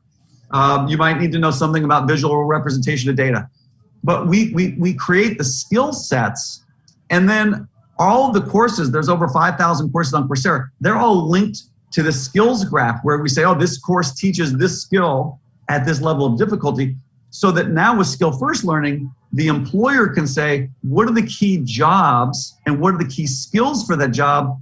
And then we just surface the content that teaches those skills at that level of proficiency. And so it's really more start with the skill, not with the course. And then as you develop more, as you take more courses, you develop skills, and you could show on your HRIS system, here's the skill level of this person based on their progression in these courses and with these projects. So it gets a lot closer to the actual business impact than just taking content. I would love to dig a little bit deeper on that, because this is super interesting, and because the jobs are super dynamic, right? And the demands for the jobs are dynamic. So the graphs that you mentioned, I can clearly see that graph. Yeah. But that graph is going to change over time as the job changes. Yeah. So from a very practical point of view, how does your team can adequate dynamically the offering to the changing graph of the job demands? All right, so since you asked, Marco, I'll give you a little taste of it, because it is a tough challenge, and we use a lot of data to do it. So when an author creates a course on Coursera, this is a university professor or an industry expert, they put in what they call their learning objectives. And so they say, I'm going to teach you this, this, and this. And we capture those learning objectives in the course as metadata. And then they have videos, they have other things. We have a transcript. So we've got that transcript. And then at the end of it, we ask the professor, which skills do you think you teach? And they load it in with, I think this course teaches this skills. Then we run natural language processing, NLP, to go through the transcript and tease out any key skills that are mentioned in the transcript. And then the way that we graph these skills together is using basically web page indexing from Wikipedia to show kind of relationships of skills. But what's really cool, I think, is when a learner finishes a course, we put up a little survey that says, what skills did you learn in this course? And the way that the survey shows up is you don't click on the skills, it's unprompted. And so you start typing a skill, and then we use type ahead. So as you start typing a skill, the skills that are in the skill graph start popping up. And if that's the one that you want, you click on it, and that reinforces that skill is taught by the course. But if you type in a skill that's not anywhere in the prediction, you can add a new skill that you learned in that course, and now that will show up in the type ahead for others. So essentially, users are it's a little like human in the loop artificial intelligence, where we're guessing what you learned, but then if you say, yes, I learned that, it reinforces that that's really a skill taught by that course. But as a new skill turns up, or they call it something different, someone can type in a different label. And if enough people start typing that in, we start saying, oh, look at this. This is a skill that's actually taught by this course as well. Oh, Marcos, I think you're on mute. I'm sorry, I'm on mute again. So this is super interesting and a great segue to, I think we're about to wrap up, because we have to start taking questions, right? So, but you mentioned natural language processing and mentioned new technologies, and how much are you worried and how much are you optimistic about those new technologies, those business models, and huge investments in learning and development? What does the future hold for Coursera and for sure for education regarding those new technologies? Yeah, well, I think that a major, so this is one where it's just like a business strategist, you got to ask yourself, what are your comparative advantages? What are your unfair advantages compared to other people? Now, we think we have good technology for sure, but our big advantage right now is that we work with these great universities and industry partners who have these 5,000 branded courses and now 33 fully accredited university degrees. And so our content is really a major source of our advantage. Technology is probably not going to hurt us there. In fact, what we did last year using Amazon, a service called Poly, which is a translation, machine learning translation service, we used to spend $10,000 to translate a course from one language to another manually using humans. With Amazon, we can now translate a course into any one of 25 languages for $10. So for us, technology, for instance, machine learning translation is allowing us to take a catalog that was mostly in English and turn it into Spanish or Portuguese. Or if it was in Spanish, we could turn it into English. And so I think technology is going to make our content catalog more accessible to more people, because you could start with the subtitles, but then you could imagine text to speech where it reads it to you. Then you could imagine with deep fakes actually changing the video so it looks like the person is speaking that language.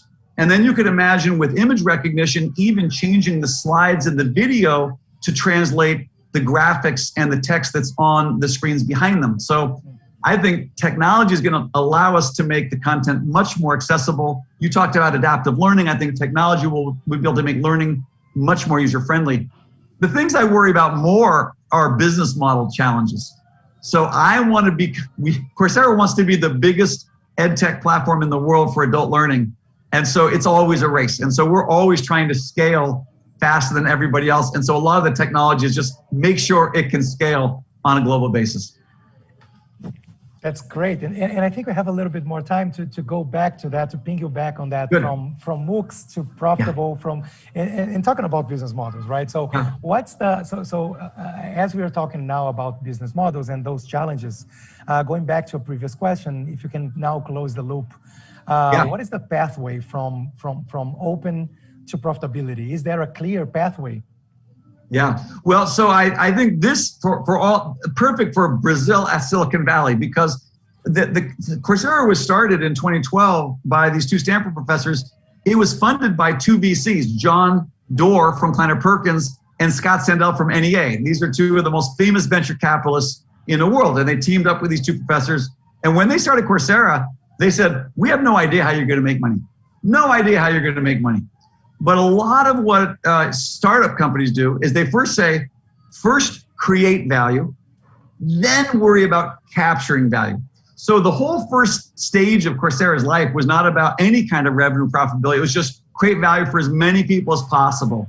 Then what we realized is, okay, we got to make some revenue. Let's charge for the certificate. The course lectures are free, but charge just for the certificate. And what that led to is a freemium business model where people around the world, you mentioned, we have 82 million learners from around the world. They come for free course lectures, but some of them, less than 10%, buy the course. But 10% of 82 million people is a lot of money. And so we have a freemium model where we use this high quality branded content to pull people to Coursera to really reduce our acquisition costs. But then we have these premium credentials, whether that's a course certificate, a specialization, a professional certificate, or a college degree, that we sell to some of those learners. And so that's the way that freemium model works. Course lectures are free, but then you buy these premium credentials like college degrees. And that, I think, is really the path to not only creating value, but also capturing some value. This is great. Thank you so much, Jeff. I think it's about time for us to start. I think we have 10, 15 minutes left to answer a few questions, right? Yona, can you help us here with the questions from the audience? Sure. Thank you so much for the conversation. We are overwhelmed with a lot of knowledge and everything you've been kind to share with us here. So the first question is from Sofia Pelucio. She asks, what is the role of employers? in the education of their employees? Yeah. Well, it's interesting. I think there's sort of the I'd say the pragmatic part of this, the self-interested part of it, and I think there's kind of the social responsibility part of it. So I think it's easy to say that most human learning, at least formal learning, happens in human institutions, whether those are universities or elementary schools or employers or even churches. I mean, institutions often teach people, and I think that as a social good, employers and governments are two institutions that should help teach people, especially in a world where if you don't learn things, you can be left behind and severely disadvantaged. But from a purely self-interested point of view, here's an easy way to look at it. If we think that technology is only going to be speeding up, and technology will be the basis of competition, that a company that does a better job harnessing technology will outcompete a company that doesn't do a good job harnessing technology, then you start realizing that digital transformation and digital capability is key to a company's competitiveness and ultimately survival. So I'd say if a company's not digital, they're not going to survive, most companies. Then you say, okay, fine, but what about the education piece? I would say, well, if a company needs to have digital skills and digital skills are changing all the time, they can either hire those digital skills, somebody else train them and I'll just hire them, or I can train my own people to have digital skills without having to fire them and hire somebody else. And my sense is it's going to be a blend. But I think what's happening is the amount of technology is emerging so fast and things are changing so quickly that a company cannot rely on simply hiring people who have the skills. They have to train people in their company to get those new skills because firing people and then hiring other people is just too expensive. And there's also often regulatory reasons why you can't. So I think companies, in order to survive, will need to invest more and more in training their employees. And companies, 75% of companies believe it's their responsibility to train employees, and over 90% of employees think it's their employer's responsibility to help train them. So I think workplace training is big and it's going to grow over time.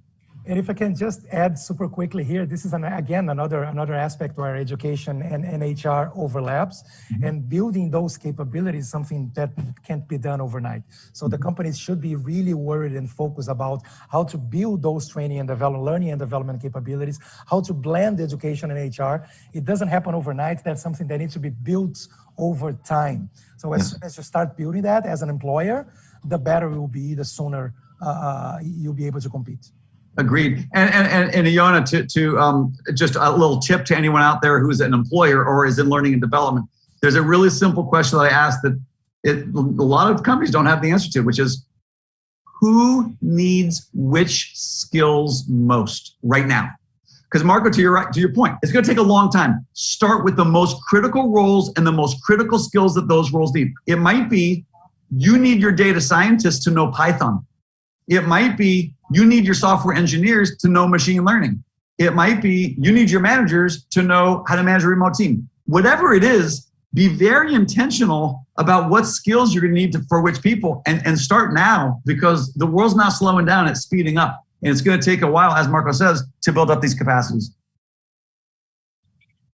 So you guys just answered question number 2 and question number 3. You guys are making my job very easy here. The questions were how companies are dealing with this and the advice that you would give to companies. So let's go for the next one.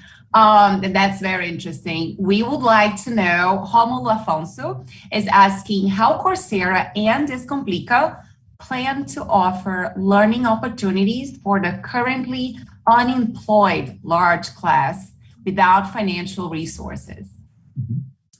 Yeah, Marco, you want to start with that?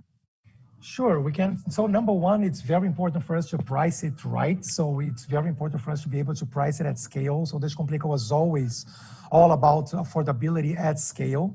So it's very important for us to be able to address the actual demands from the students and the ability to pay for it. So extremely affordable at scale. And number two, to be able to help the students to finance. And there's several business models, quite disruptive as well, such as income sharing agreements and several ways for us to work with the mass of students that can't afford that wants to afford a high quality education, but can't afford because it's just too expensive. So either pricing it in a way that's really affordable at scale, and in parallel to that, exploring more disruptive business models, especially income sharing partnerships, are two ways for us to create this opportunity, this space where people who can't afford high quality, very expensive education can actually be exposed and be a part of a competitive environment. Yeah, and Yona, what we do is a few things. For individuals who are just coming to Coursera directly, all the course lectures are free, but you don't get the certificate. But if you want to get the certificate and don't have the money, you can apply for financial aid. We have tens of millions of people who get financial aid and they get the full course certificate without paying. And then importantly, as I mentioned, working with institutions is important. So working with the government who can help provide not only the online education, but the face-to-face peer mentoring and support is something that governments and nonprofit organizations do a lot. One example recently is we just signed a deal with the government of Barbados. They've bought Coursera for every citizen in Barbados.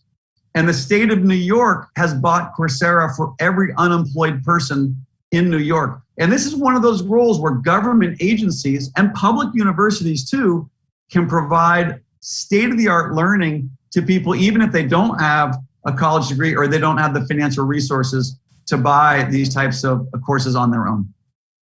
Wow, that's so great to hear. Great examples. Thanks for sharing this. We have George Stein asking, if you were an EdTech rookie entrepreneur today, what would be your choice for a successful startup? Just picking our brain here. All right, Marco, you go first on this one.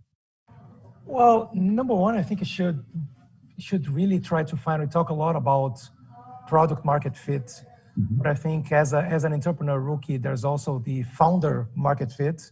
So my advice would be to really, education is a very large world. So there's many, many lenses and many takes on how to develop an education business. So I would advise you first, really try to find a layer, a piece of the education journey where you really understand it, you really want to tackle that, because again, education is a large world. There's many ways to do it.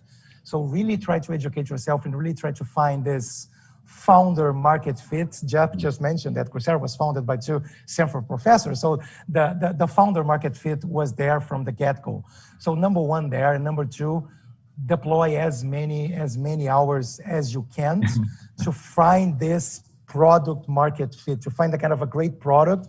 And again, to Jeff's point, to find something that really adds value first. Those are very important points. And sometimes we hear them a lot, but it's also important to apply. There's a reason for the cliche to be a cliche, right? Usually because it makes sense.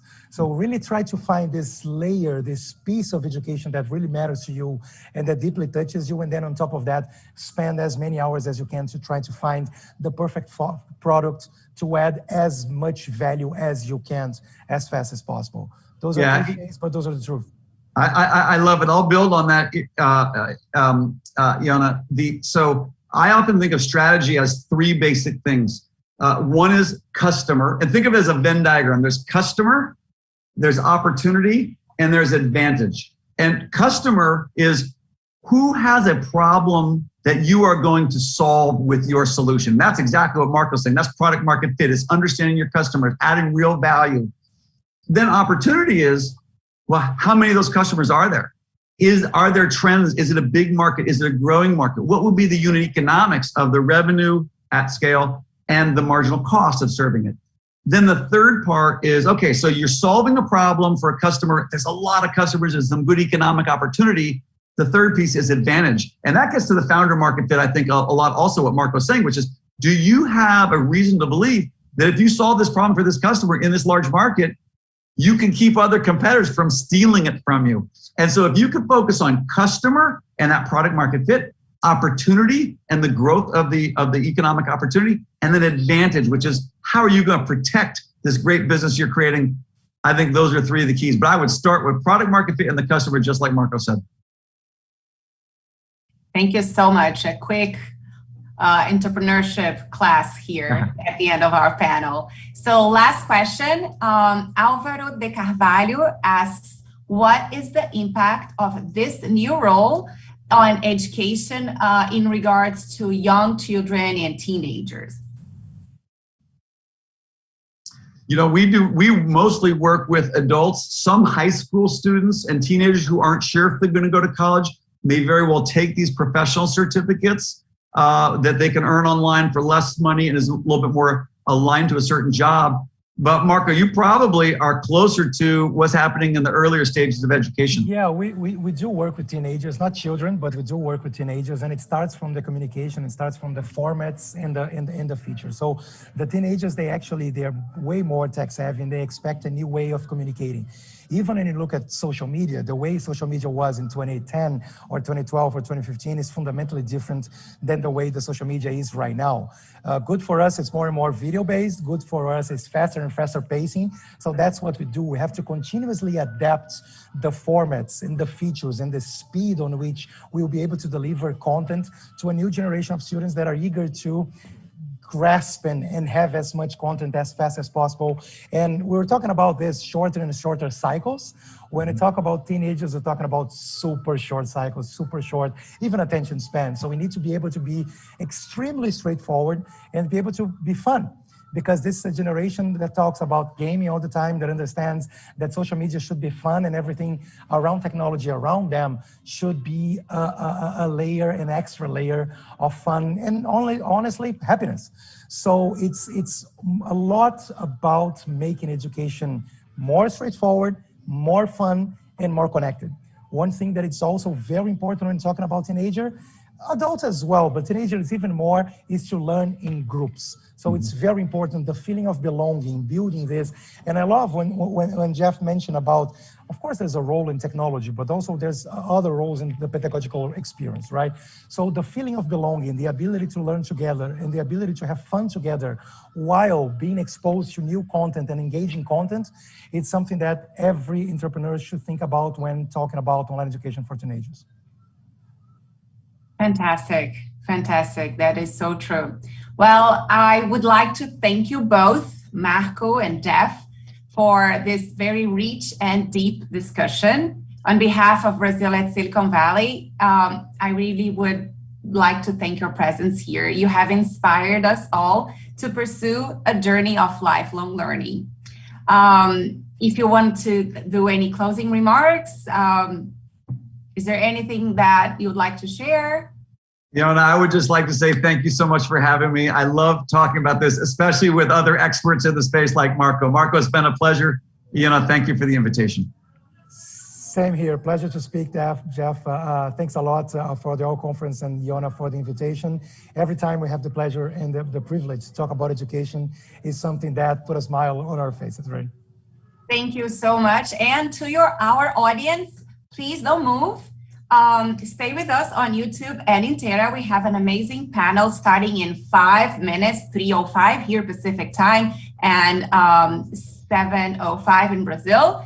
This time we will host Amit Patel from Owl Venture and Dan Carrol from Clever, alongside Eduardo Parenti to discuss EdTech and the future of K-12 education. See you in 5 minutes. Thank you.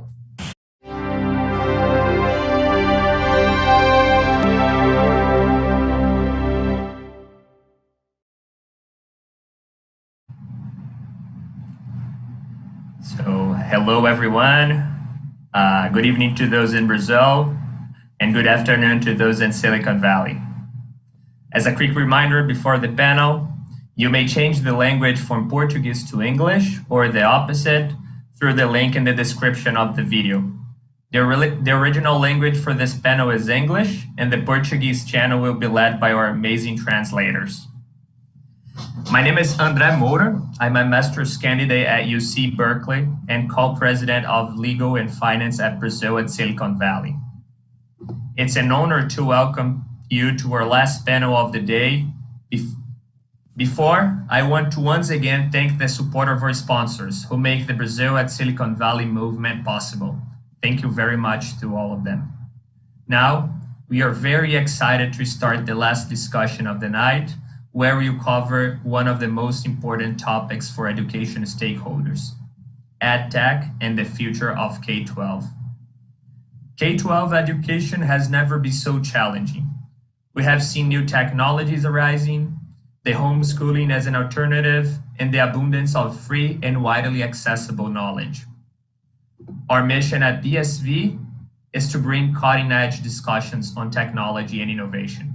And we couldn't be better positioned to have a deep conversation. The future of basic education, bringing together a group of outstanding speakers with a broad range of experiences.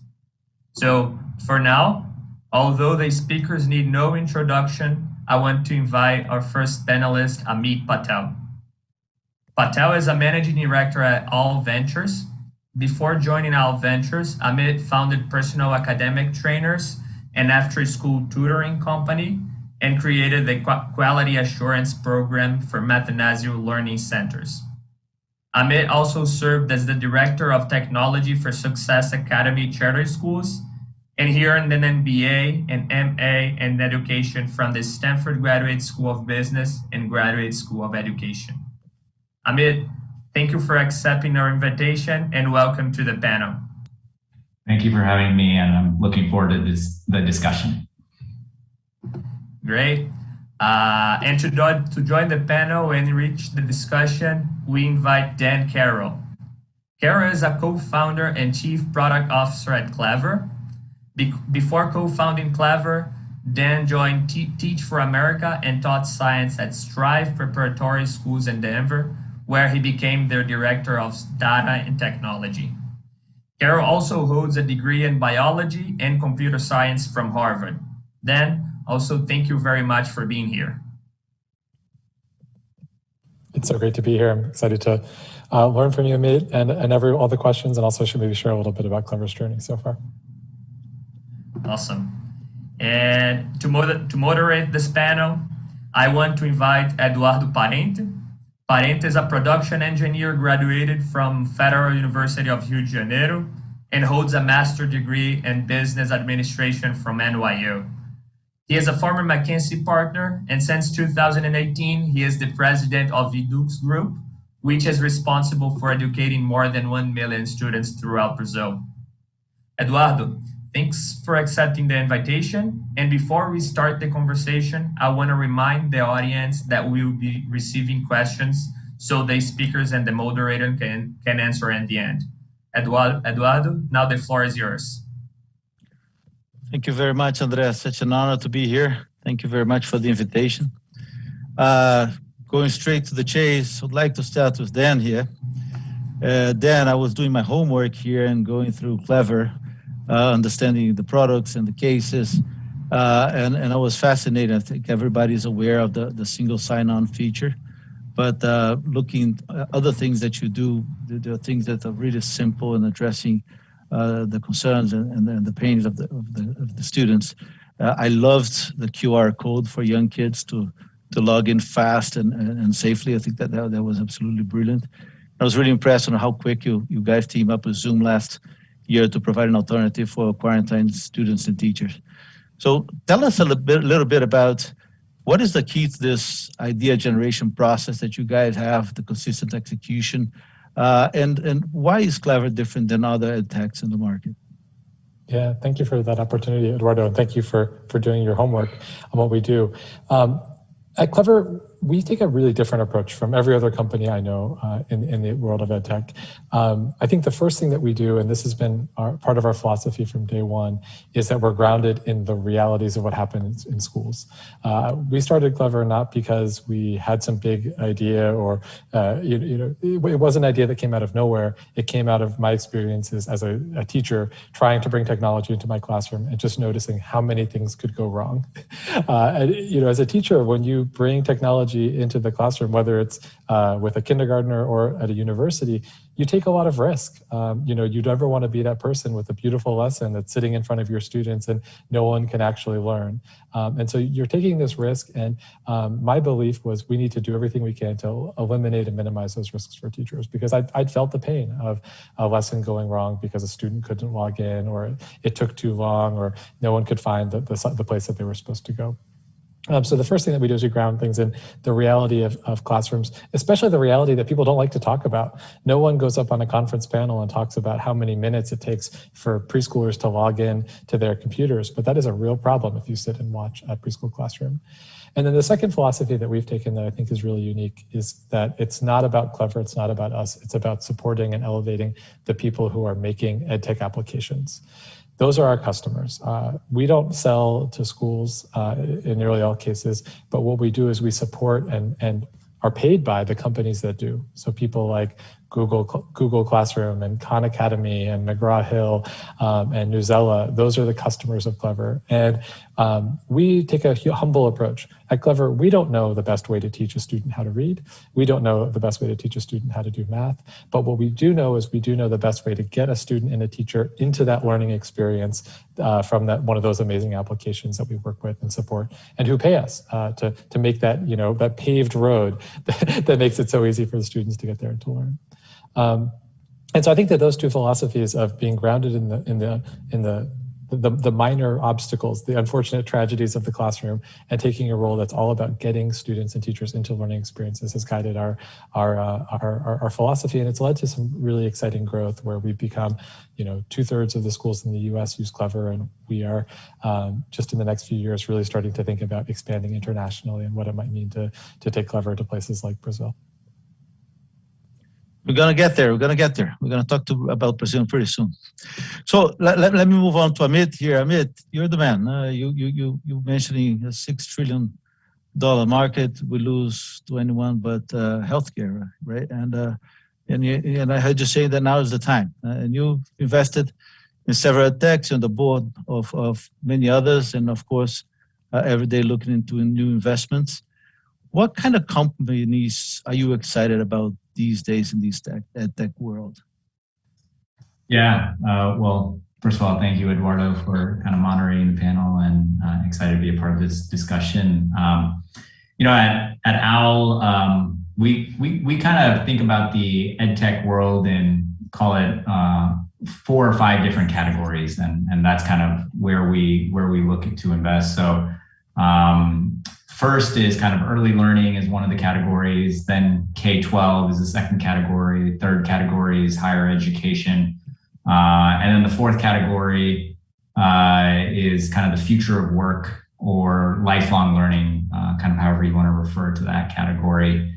And then another category that we're actually particularly excited about is what we like to call kind of EdTech Plus, where there's a lot of kind of other sectors that are intersecting with education as well.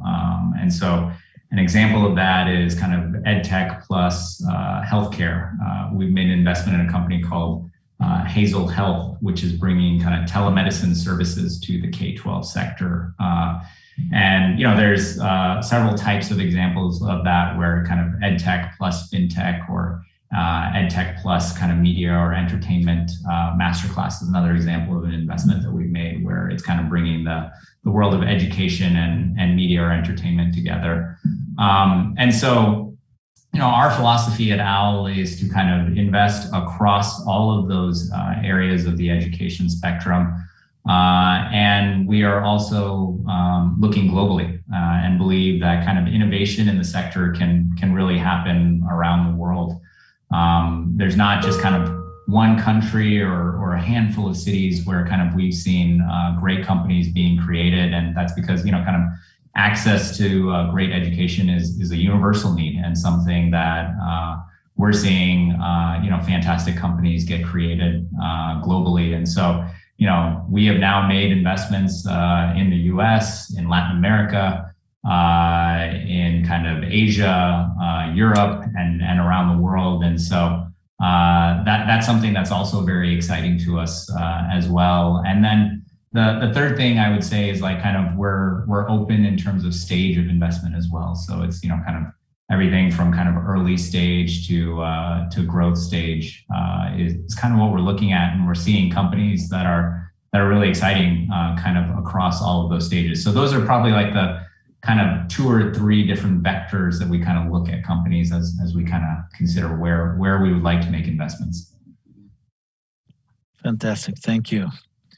So I want to start to shift a little bit towards Brazil here, but first talking a little bit about the U.S. Question for Dan here. You know, we always look up to you guys and everything that has happened, especially in technology in the recent past in the U.S. is like what we're going to see in the future here. So there's always this gap. The gap is seen to be getting smaller, not necessarily in education. So I think it would be very interesting for us to hear a little bit your perspective on how you saw the evolution of technology and K-12 education in the past 3 to 5 years in the US, and how does that impact students? Yeah, that's a big question, Eduardo. I'll do my best. I think that when I see how EdTech has taken hold in the US, I sometimes like to put things into two categories, drawing a little bit from the wonderful Clayton Christensen here, but there's sort of sustaining innovations and disruptive innovations. And I think we've seen just a slow and steady march of incredible sustaining innovations in education technology in the US. When I was a teacher who had a background in computer science, and it just drove me crazy when I was staying up until 11 at night, hand grading multiple choice questions to give my students feedback. I was not using my human brain there's no AI needed. We just needed a computer to mark up these assessments and give students feedback. And so I think we've seen those kinds of things, just the manual tasks, the automation, the improved workflows, the improved communication tools, just slow and steadily taking pieces of the American education system and making them digital and making them easier to use and more engaging and providing great data. But I think there's also this category of kind of truly disruptive innovation where we flip the education system on its head and we really change the way that students are learning in schools. And I think that we've continued to kind of, every year we all get together and go to conferences in America and talk, is this the year where all these innovations flip the system on its head and it's truly disruptive? And every year the answer is like, oh, well, it's not this year, but maybe in 5 years, maybe in 5 years.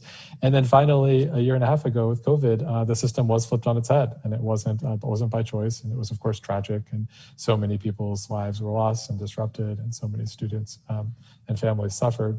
But we did have a true year of disruptive innovation. Now, of course, some schools tried to do exactly the things that they've been doing all the time, just over Zoom. And I think that they found that to be really challenging. And others, schools and other teachers really changed what it meant to learn. It wasn't sitting and watching a lecture with 20 students at the exact same time. Instead, it was going out and finding the best resources or following a playlist and learning on your own, and then maybe coming back together with some of your classmates and teachers to process what you've learned or share or, be creative about it.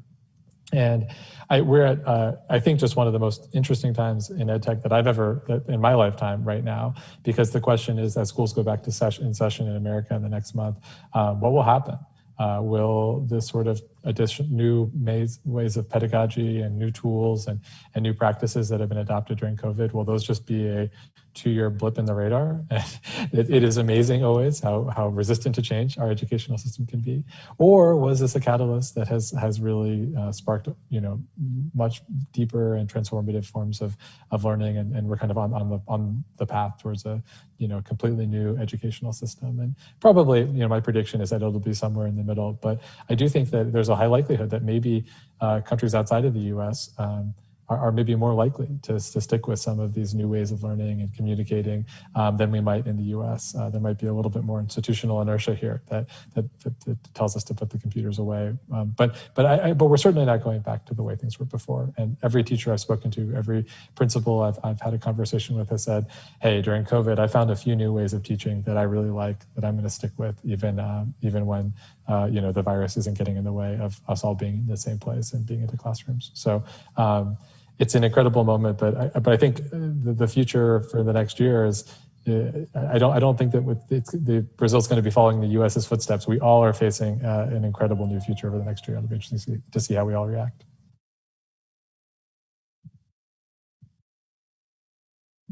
Did I lose you? Can you hear me? Can you hear me? Yes, we can hear you. Yes, thank you.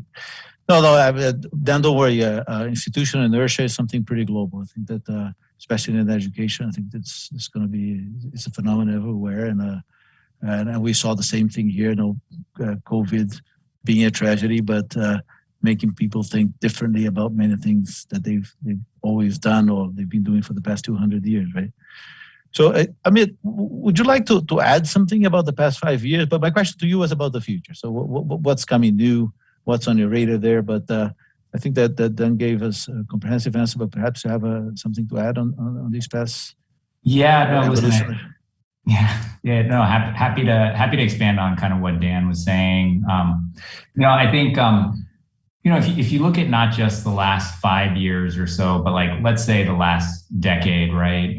I think in particular in like the US market, for example, there's been kind of significant investment when it comes to infrastructure that has really kind of created the possibility of kind of scaling EdTech solutions. And so what I mean by that is, you kind of look at 2010 and there was probably less than 10% of schools in the US that had access to high-speed broadband internet connections.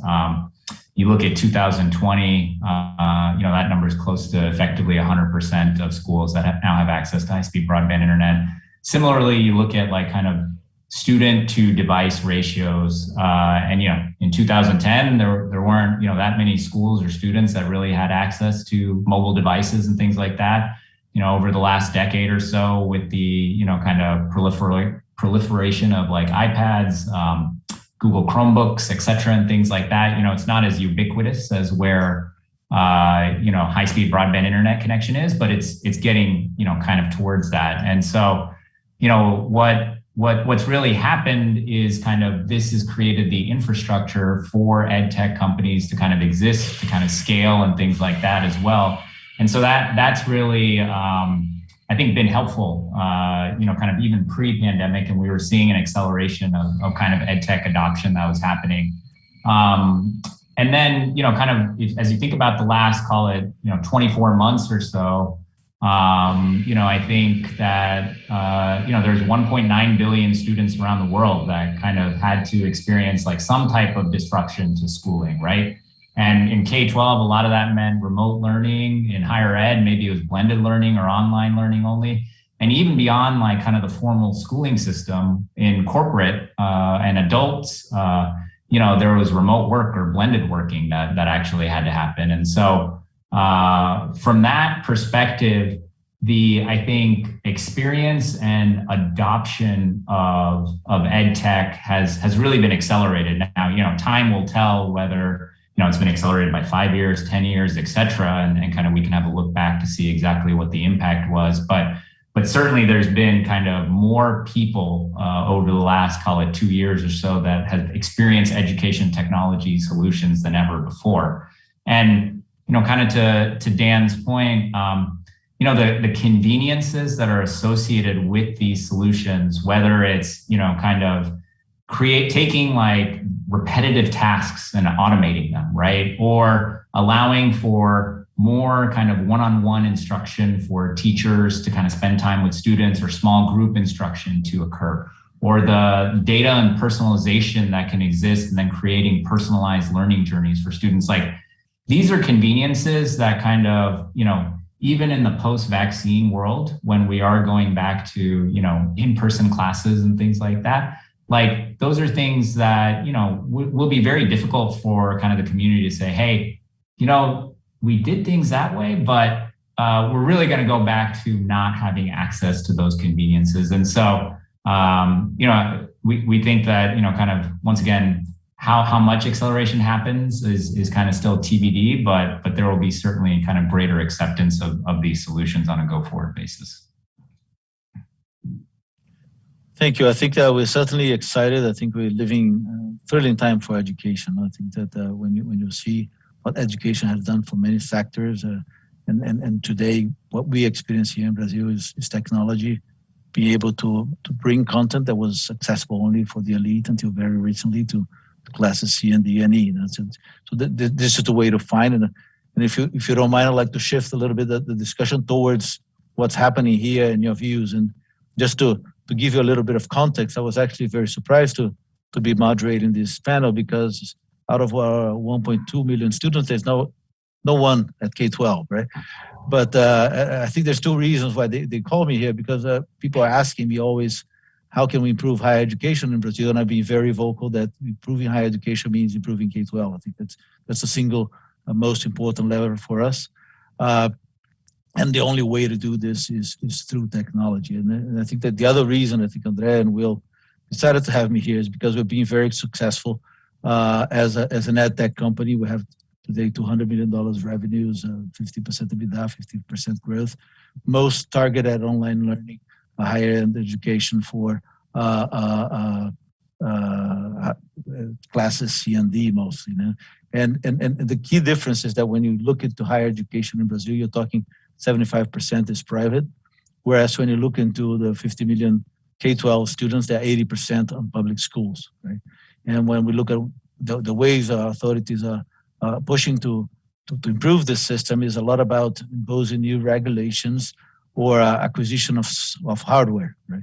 And when we look into the hardware, there's a good chunk, the majority of schools have already a good condition, a little bit like what Amit was describing about the American system. We're not 10 years behind, especially in hardware, but everybody that's having success here, and not only us, other companies are having the same success, is developing engaging content, through the cell phones to help tutors and teachers to engage. And I like to say to my guys here that we don't compete with the other companies. We compete against, a Fortnite and Counter-Strike and Facebook. We got to be more interesting than these guys and get the kids to attract attention, right? So there's two questions for both of you, right? One, in this amazing landscape of inefficiency that I just described to you, do you see opportunities, business opportunities for EdTech in the K-12 area in Brazil? And B, what advice would you give to our regulators to make these sectors more attractive to you? Okay, so guys like you, okay? So who'd like to start there? It's your call. Whoever talks first.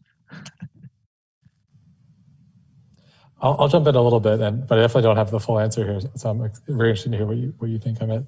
I think that Amit spoke a little bit about some of the infrastructure that has allowed this kind of EdTech explosion in the U.S. to happen.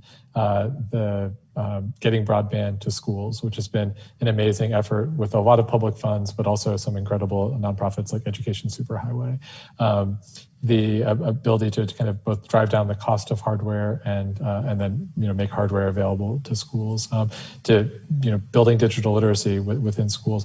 Those kinds of things are not solutions. We've seen in many environments, we can spend immense amounts of money on hardware and on bandwidth and on training and have no actual successful outcomes. But without hardware and bandwidth and training, there's no way that we're going to get successful outcomes. So they're very necessary conditions. And I think those are the things that governments can do an amazing job with. And, the US government has at times made amazing strides in those areas. When I think about, is there market opportunity for EdTech companies in Brazil? I mean, I think that the market opportunity seems so incredibly obvious to me, and I'm sure to many of the folks on this call. We have an incredibly massive student population with such hunger to learn in this emerging economy. And the opportunity to, really kind of maybe do like the way the payments have happened in Africa, leapfrog some of the steps that we've taken in America. It seems so evident in Brazil. So we're really excited about it from a Clever perspective. I'm sure there's also incredible opportunities for local companies as well that we're starting to learn about. I'm happy to kind of add on to that and build on kind of what Dan was saying. So, there's a couple areas where kind of, let's say whether it's governments or kind of conveners could potentially play a role here. Dan certainly described one where it's kind of that type of infrastructure investment and things like that. I think the second would be, kind of continuing to support more, kind of entrepreneurs such as yourself, right? And what I mean by that is like kind of local entrepreneurs that really understand the nuances of kind of the local region and kind of the specifics of that local geography. And I think whether that takes the shape in the form of kind of challenge grants that exist that kind of are giving grant type of funding to these companies to kind of get them off the ground. A lot of times, especially if you're trying to, let's say, attract international investment dollars, investors are, say, looking for a little bit more scale because they're less familiar with kind of that local geography and are saying, hey, well, we want to see a company kind of get to a certain level of scale and things like that. And so if there's opportunities for kind of funders in the local environment to be the ones that are really stepping in those early stages and kind of helping entrepreneurs kind of scale. I think that can be very, very transformative, right? If I think about another country, for example, while it's not, I'd say, apples to apples type of comparison, but let's take a country like India right now, right? And you have, kind of several companies, Baiju's being kind of one of the most kind of widely recognized companies coming out of India. And, the success that company has had and the amount of additional kind of entrepreneurs that has inspired to kind of consider starting companies in the education technology sector is amazing to see, right? I think that has really created the category and put the category on the map for entrepreneurs to say, hey, am I going to start something kind of general enterprise SaaS, or am I going to look at EdTech? And EdTech is something that a lot of entrepreneurs are now taking a hard look at. And then the kind of third and fourth areas that I would say could be particularly interesting is starting to think about making companies that are, let's say, outside of the Brazil ecosystem kind of more interested in coming to Brazil, right? And so, as I think about, kind of once again, in the spirit of folks who have the power to convene groups to come together, right? Kind of bringing a variety of constituents together within the Brazil ecosystem to say, hey, if you were to design a solution for Brazil, here are the folks that, kind of could give you the input in kind of understanding how to localize your product for Brazil or how to make it, work within kind of the construct of the infrastructure that we have within our country. And I think that would make it a lot more interesting to, bring international companies within that ecosystem, which I think can lead to great partnerships with the local companies and kind of lead to that type of proliferation of education technology companies. And so those are maybe some of the ideas that are kind of top of mind for me. And I'm sure there are others as well too. Yeah, one more that I would just add that I think is especially relevant for folks coming from abroad, but can also be incredibly relevant locally, is having some formal structures around who are the early adopters. Schools where they've said, we want to try the latest cutting edge technology. We know there'll be bugs, we know there'll be issues, but kind of having some structure around where you might go with early stage products, and then kind of who are the next phase of consumers. I know there's some really interesting dynamics in Brazil around within the private K-12 market as maybe those kind of early adopters, but kind of having kind of a structure and a pathway because if you're coming from, especially from outside the country, and your path to any adoption is a 5-year federal government curriculum approval process, it's going to prevent entry.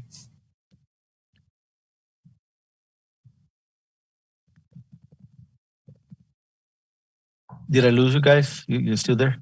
Still here. Okay, very good. Thank you. So thank you very much. I think this is probably leads to a lot of inspiration. I think Amit said earlier that access to education is an universal need. And I think that when you look into our system here, when you look into high school, it's 95% public. So I think that the 5% well served with solutions. There's 95% of people out there that have no solution whatsoever, and clearly technology is the way to go. And I would challenge that we need more regulation. I think that we need more things that people engage and very excited to use. And like you said, I mean, I liked it very much. The amount of devices that people have access today is no longer a desktop in your school, right? Today, everybody goes much beyond that, and there's nobody in Class C in Brazil who doesn't have a cell phone and should not be having access to great content. I think at the end of the day, all the content is on the web, right? What we need is to curate and make sure that becomes engaging and makes sense altogether, right? So, and I think that when you mentioned the inertia of the system, I think that over these past horrible 18 months, I think there are a lot of teachers and professors out there that understood that technology is on their side and not against them, right? And it actually helps them making. There was one example, I think it was yours, Amit, about you helping teachers play outside with the kids, and that's where technology gets in. I found that was absolutely fantastic. You know, what's on tech about playing outside with the kids, and it's the whole methodology behind it, and make sure you replicate success, right? So I have one last question for both of you, and at the end of the day, EdTech is cool, right? It's the opposite of cringe. So it's very particular, but both because it's a myriad of opportunities and there's a lot of purpose in it. So there's a lot of young people, and I think that many of those watching us today who are very excited about joining us on this very exciting journey. I think that, you know, if maybe we're coolest, for the first time in our lives, we're coolest than the fintech guys and the other guys, right? So help us as closing remarks before questions here. What are the 2-3 things you would like these guys to leave here today with on their minds? So I'll be the discipline here. Amit, you start this one. Come on. Oh, listen, happy to.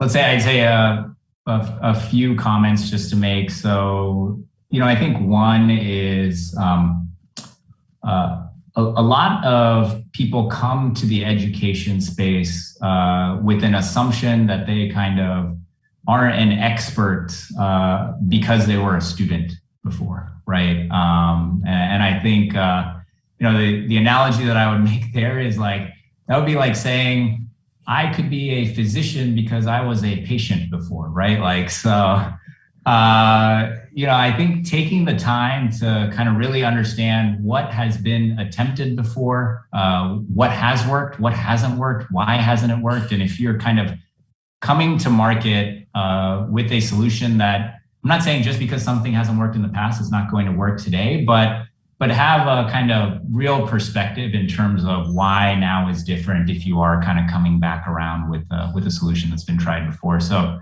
that's one thing that I would say for folks to keep in mind. And then the second is, you know, I'd say relationships kind of really matter, right? Like I think a lot of times, like kind of in the world of like startup investing and kind of raising funds and the, you know, kind of startup ecosystem, it's always about, hey, where can I get capital from? Where am I going to get finance? How am I going to kind of raise that next round? And, you know, kind of as you're thinking about kind of creating and scaling whatever your idea is, you know, these are long journeys, right? You know, the average kind of venture investment, you know, is taken, you know, call it 7-8 years, like before that's like kind of getting to some type of exit. I think it's going to even become longer given, you know, there's more capital kind of coming into the space. There's a, you know, willingness for companies to stay private longer, et cetera. And so really just be thoughtful about kind of, you know, beyond the capital that you're getting whenever you're kind of raising, you know, who are you partnering with? What is the kind of long-term vision that you have and kind of the investor has, and kind of make sure that there's real alignment around that, because, you know, it could be a decade or more that you're going to be working with those folks. Thank you. Just to quote Dan on something you just said, no? The code can be great, but it doesn't speak for itself, right? So Dan, your turn there. Yeah, well, I definitely want to echo everything Amit said. You know, for Clever, our Series A board member Brian Schreier made his investment in 2013, and we are now in the process of selling our company 8 years later. And you know, that almost feels like a quick exit. You know, I could have seen a world where it was another decade together. So we feel so lucky to have him and Ravi from Lightspeed on our board and helping us throughout the whole journey. The two pieces of advice that I would share is first, assuming that your product is being used in classrooms, that it's used by teachers and used by students, spend an insane amount of time in classrooms. I think this is very similar to Amit's point that, hey, by being in school, we are not experts in how schools should run. And I think if our only experience in schools is being in schools, or even if we have experience being a teacher or working in schools, just sitting and watching the rhythm of a classroom. What are teachers spending their minutes on? What are students doing? Who has time? I've seen so many EdTech product ideas fail miserably because they're just based on assumptions that are totally reasonable from outside of the classroom, but when you actually observe in the classroom, it's impossible. Like, oh, a teacher is just going to walk over to the laptop and type all this stuff in the middle of the class period. Like, that's not possible. If they can't do it in 2 taps on their phone, they're not going to be able to do it in the middle of the class period. The product just won't work. So really spending time, one of the things we do for new employees at Clever who don't come from an education background is we find a teacher that will just let them sit in their classroom and just watch for the entire day what exactly happens. What does it feel like to be a teacher? So that kind of deep user research and empathy building, I think, is so important. And I think it helps you really understand the real problems, which may not be the problems that originally drew you to the space. The second thing I'd recommend is thinking very, very deeply about what your business model is. For Clever, for example, we've made this decision that our business model was going to be selling to other EdTech companies. And we did that with a lot of intention. We knew that we needed to build a network of schools and applications to be successful, and we had to build a network as quickly as possible. And if we were selling to schools, we wouldn't have been able to build the network quick enough to kind of achieve those network effects and build this kind of flywheel that was helping us grow. So if we had picked the wrong business model, if we'd asked a different party to pay, we wouldn't be here. We wouldn't have lasted a year. We wouldn't have been able to take off. And I think some of the most exciting EdTech success stories are companies that have invented new business models. We're going to give software to the teacher to use in their classroom for free, and then ask the parent to pay to get access to that software in the evening or on the weekends or over the summer. We've seen things like Epic Reading and Prodigy Math have a ton of success. So business model and innovation can be so critical in EdTech, and understanding who are the different players and what are their incentives. Like, what will make students like this, and teachers, and the person who's going to pay for it. And so kind of understanding those different players and coming up with a business model that unites their interests is really critical. And without that, even the best idea won't be able to get traction and get to scale. Excellent, Dan. Thank you very much. Amit, thank you very much. This was very inspiring for me. I hope for everybody who's watching us as well. I'll hand it over now to Andrea, who has questions from the audience to you guys. Thank you very much. It's an honor. Thank you, Eduardo.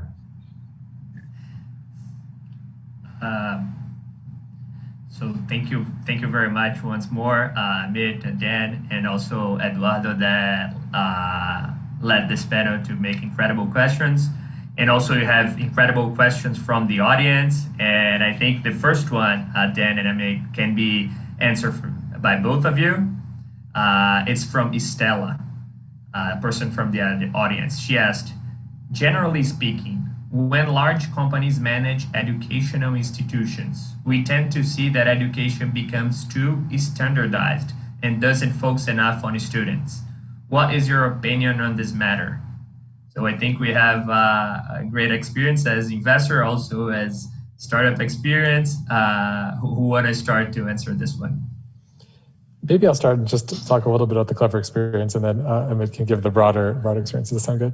So, awesome. To a degree, this is a fantastic question, and to a degree, it is inevitably true. If you were one of the first 100 school districts to sign up for Clever, I and everyone at the company knew you personally. We spoke to you on the phone. If you had any problem, you would call me and you'd say, Dan, fix the product, and we'd go fix it the next day.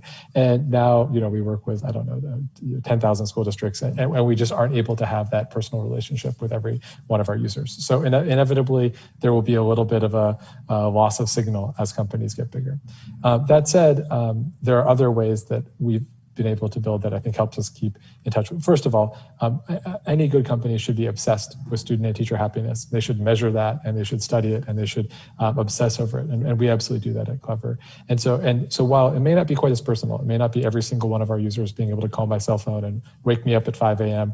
if they had a problem with Clever, I would I would only work for, I would only start, I would only partner with a company that has that sense of customer obsession, that we're going to use whatever tools we have that work at the scale that we're operating at to understand our users, to understand if they're happy and to make them delightful. And if that's not there, I think that in the long run, the company won't be able to be successful. EdTech changes a little bit slower than other industries. We tend to have high retention. Users aren't jumping every year to the next product. But even still, if you lose that focus on the user, it will catch up to you, and you will not be able to succeed.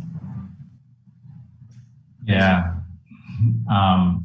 So I echo what Dan said, and really want to pull on that last thread right there, like in terms of kind of being able to create, kind of some of the world's largest and longest lasting company, right? And there definitely, in our opinion, has to be more of a focus on kind of efficacy and outcomes and overall customer satisfaction associated with kind of the vision for the company, right?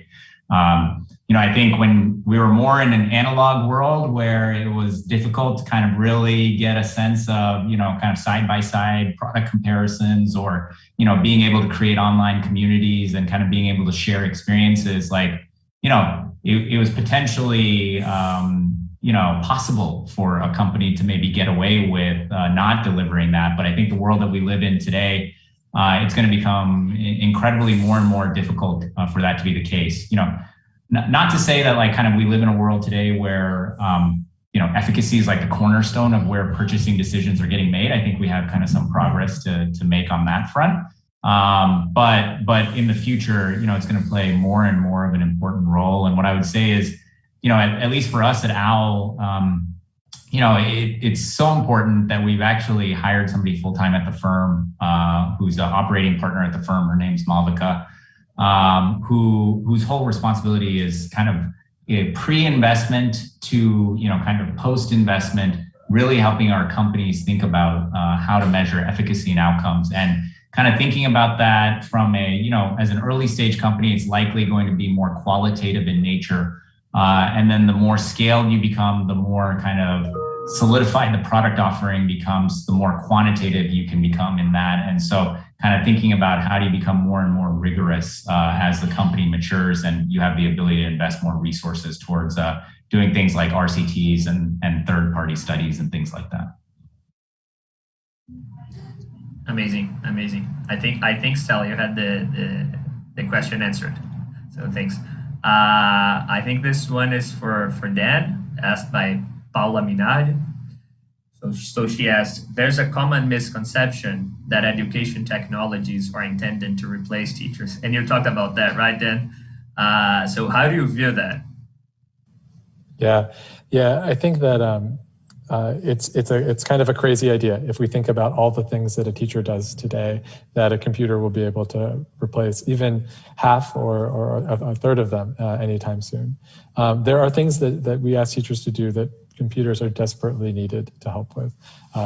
Grading, delivering content, providing assessments. But think about the best teacher that you ever had. Could that teacher be replaced by a computer? How much their relationship, the way that they saw you as an individual, that they encouraged your dreams, the way that they, picked you up when you were feeling frustrated and challenged you when things were feeling easy. As computers develop, maybe parts of those things will be assisted by computers, and computers might be able to make teachers more efficient and even have maybe deeper insights into students than they would have on their own. But I think that we are a very long way from teachers replacing from computers replacing teachers. While at the same time, we certainly should recognize that if a student is highly motivated, if they know what they need to learn, of course, the internet has made it easy for you to go and figure out the thing when you know exactly this is the piece of information or the skill I need to build. But when we think about kind of the full role of the teacher in an amazing classroom, it feels pretty irreplaceable to me for a very long time. Indeed. Would you like to add something to that, Amit? Just that I 100% agree with kind of Dan's sentiments there.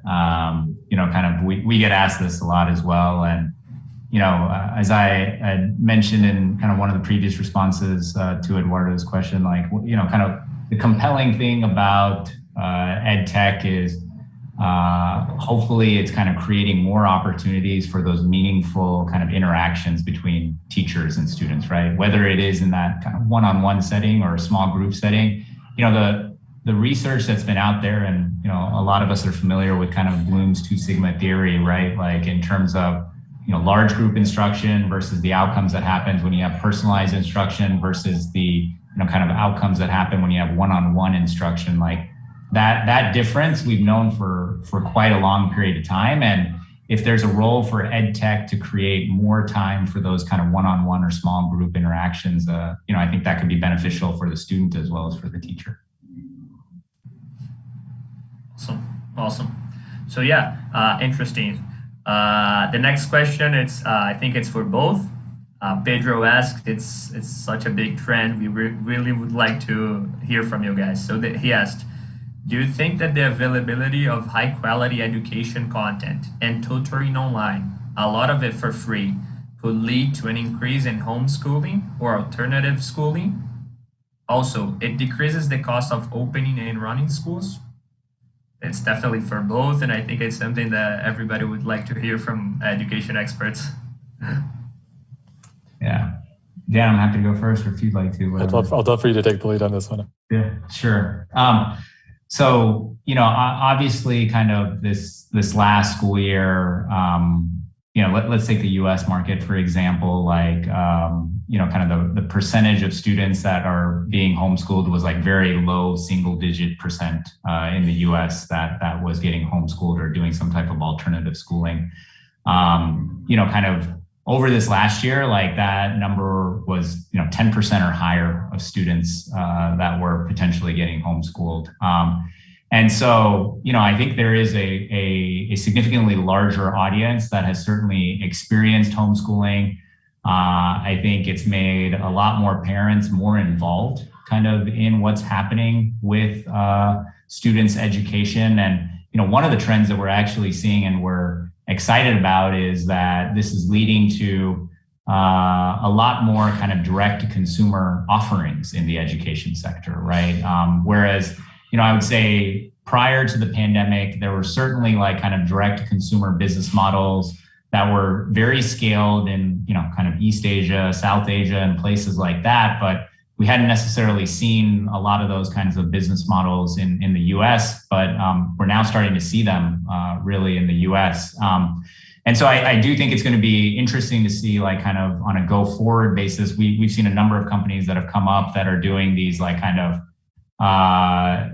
I'd almost describe it as like homeschooling, like kind of technology-based service organizations where they're making it possible for somebody to not only homeschool their own children, but potentially, like, let's say a group of a dozen children or so, and really starting to create some type of marketplace for that. And so it'll be interesting to see kind of what does that 10% kind of come back down to in terms of the steady state, and whether it's going to revert back to what it was pre-pandemic or kind of be higher because of some of these alternative forms of education that have been introduced. Yeah, I think everything Amit said resonates with me, especially about kind of the U.S. parent maybe adopting a mindset that feels more is moving in the direction of a parent in India or a parent in China or maybe a parent in Brazil in terms of taking more of a responsibility and making more of an investment in their child's education beyond what's provided by public schools. But I think on the main, the parents that I hear from and see interviewed and survey are really excited to send their kids back to safe public schools on the whole.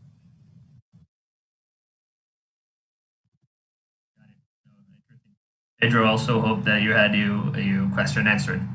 So guys, we have many questions, but we need to head to the last one so we can stick to the time. And the last question that we were able to choose from many of them was from Iona. She asked Dan, and she asked, what are the current challenges to expand Clever internationally? To which region are you planning to, and why? What keeps you from investing in Brazil? And I think this one is for Amit, / expanding to Brazil. And this one can go to Dan. So you're gonna have this geographical approach And I think we'd love to hear from both of you. And like operating and investing, it would be awesome. Oh, so this is such a good question. For us at Clever, the reason we haven't expanded outside of the US so far has just been a question of focus. We feel like there's so many opportunities to improve the EdTech ecosystem in America. It's been hard to allocate the resources and kind of the precious time to think about understanding a different geography. That's changing though. So Clever is in the process of being acquired. Our acquirer is Kahoot, who's based in Norway and has a global presence. And we're still waiting government approval, but when that comes, one of our biggest priorities is going to be making Clever a global company. And, we're still figuring out the strategy. Likely it'll be English-speaking countries next, where we have a little bit more context, and then working on, expanding into large, fast-growing economies after that. I think for us, the biggest challenge and hesitation has been, first the work we want to do in America, but also just the sense of we feel like the reason that we've been successful is because we've understood the American education system inside and out, understood players, spent so many hours in classrooms observing. And so that just gives us humility about going into another country, knowing that there's going to be so many different cultural and systemic differences, and really knowing that we need to make a long-term investment, that this isn't something where we can just, plant a stake in the ground and say we're going to Brazil and be successful in 6 months. And from the OWL perspective, I kind of come back to kind of what I said before, which is that, kind of we believe that great education technology companies are going to be started globally. And Brazil is certainly kind of one of the countries we believe, if you look at kind of some of the successes that have happened in general technology, kind of coming out of Brazil, that really showcases like kind of what the possibility could be when it comes to the EdTech sector as well, which kind of has a tendency to be a little bit behind in kind of the successes of general tech. And so from that perspective, we are very excited about kind of meeting entrepreneurs, meeting companies from the region, and kind of continuing to make investments in Brazil as well as in South America in general.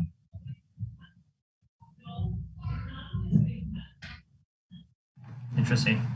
So we see a big trend in Latin America. We are like really willing to see a big trend also in education in Latin America. So I think this is it for tonight. We really appreciate your time and availability, Amit, Dan, and Eduardo. It was awesome to have you here and answer those questions about education, innovation, technology, different geographies, and etc. But I would go for a very last ask, so you two can give those final words, wrapping up all the panel, and say something to us and to our audience.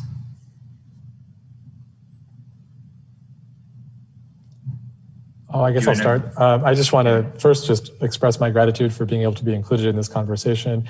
I'm at the learning stage. I'm excited to attend more of these events and learn more about education outside of Brazil. So it's an honor to be able to be here and to share a little bit of what I've learned, but also learn from folks in the room who know way more than I do. But I think my final thought is that I wish I was in Amit's shoes. I wish I had a fund that I could invest in EdTech in Brazil, because I think it's an incredible market opportunity right now. And I think that folks, maybe people listening right now, are going to build some incredible companies in the region. Well, I've had a guest that's joined me over here. That's my two and a half year old daughter. So this is the reason why we do the work. Oh, okay. Well, thank you very much for having me be in here. Really enjoyed being a part of the panel. And I'd say as a new parent, one of the joys of education has been kind of having a home lab myself with the 2.5-year-old to kind of learn from. So that's incredible. I mean, thank you very much. So Dan, Inteli, the Brazilian School for Technology and Education that was founded this year, was born in a Brazil at Silicon Valley event from 2019. Maybe we're planting the seed for a venture capital fund and EdTech in Latin America. That's what we're cheering for. I hope so. Thank you so much, Andrea. Thank you, Eduardo. Thank you, Amit. Okay. Thank you very much. Thank you very much.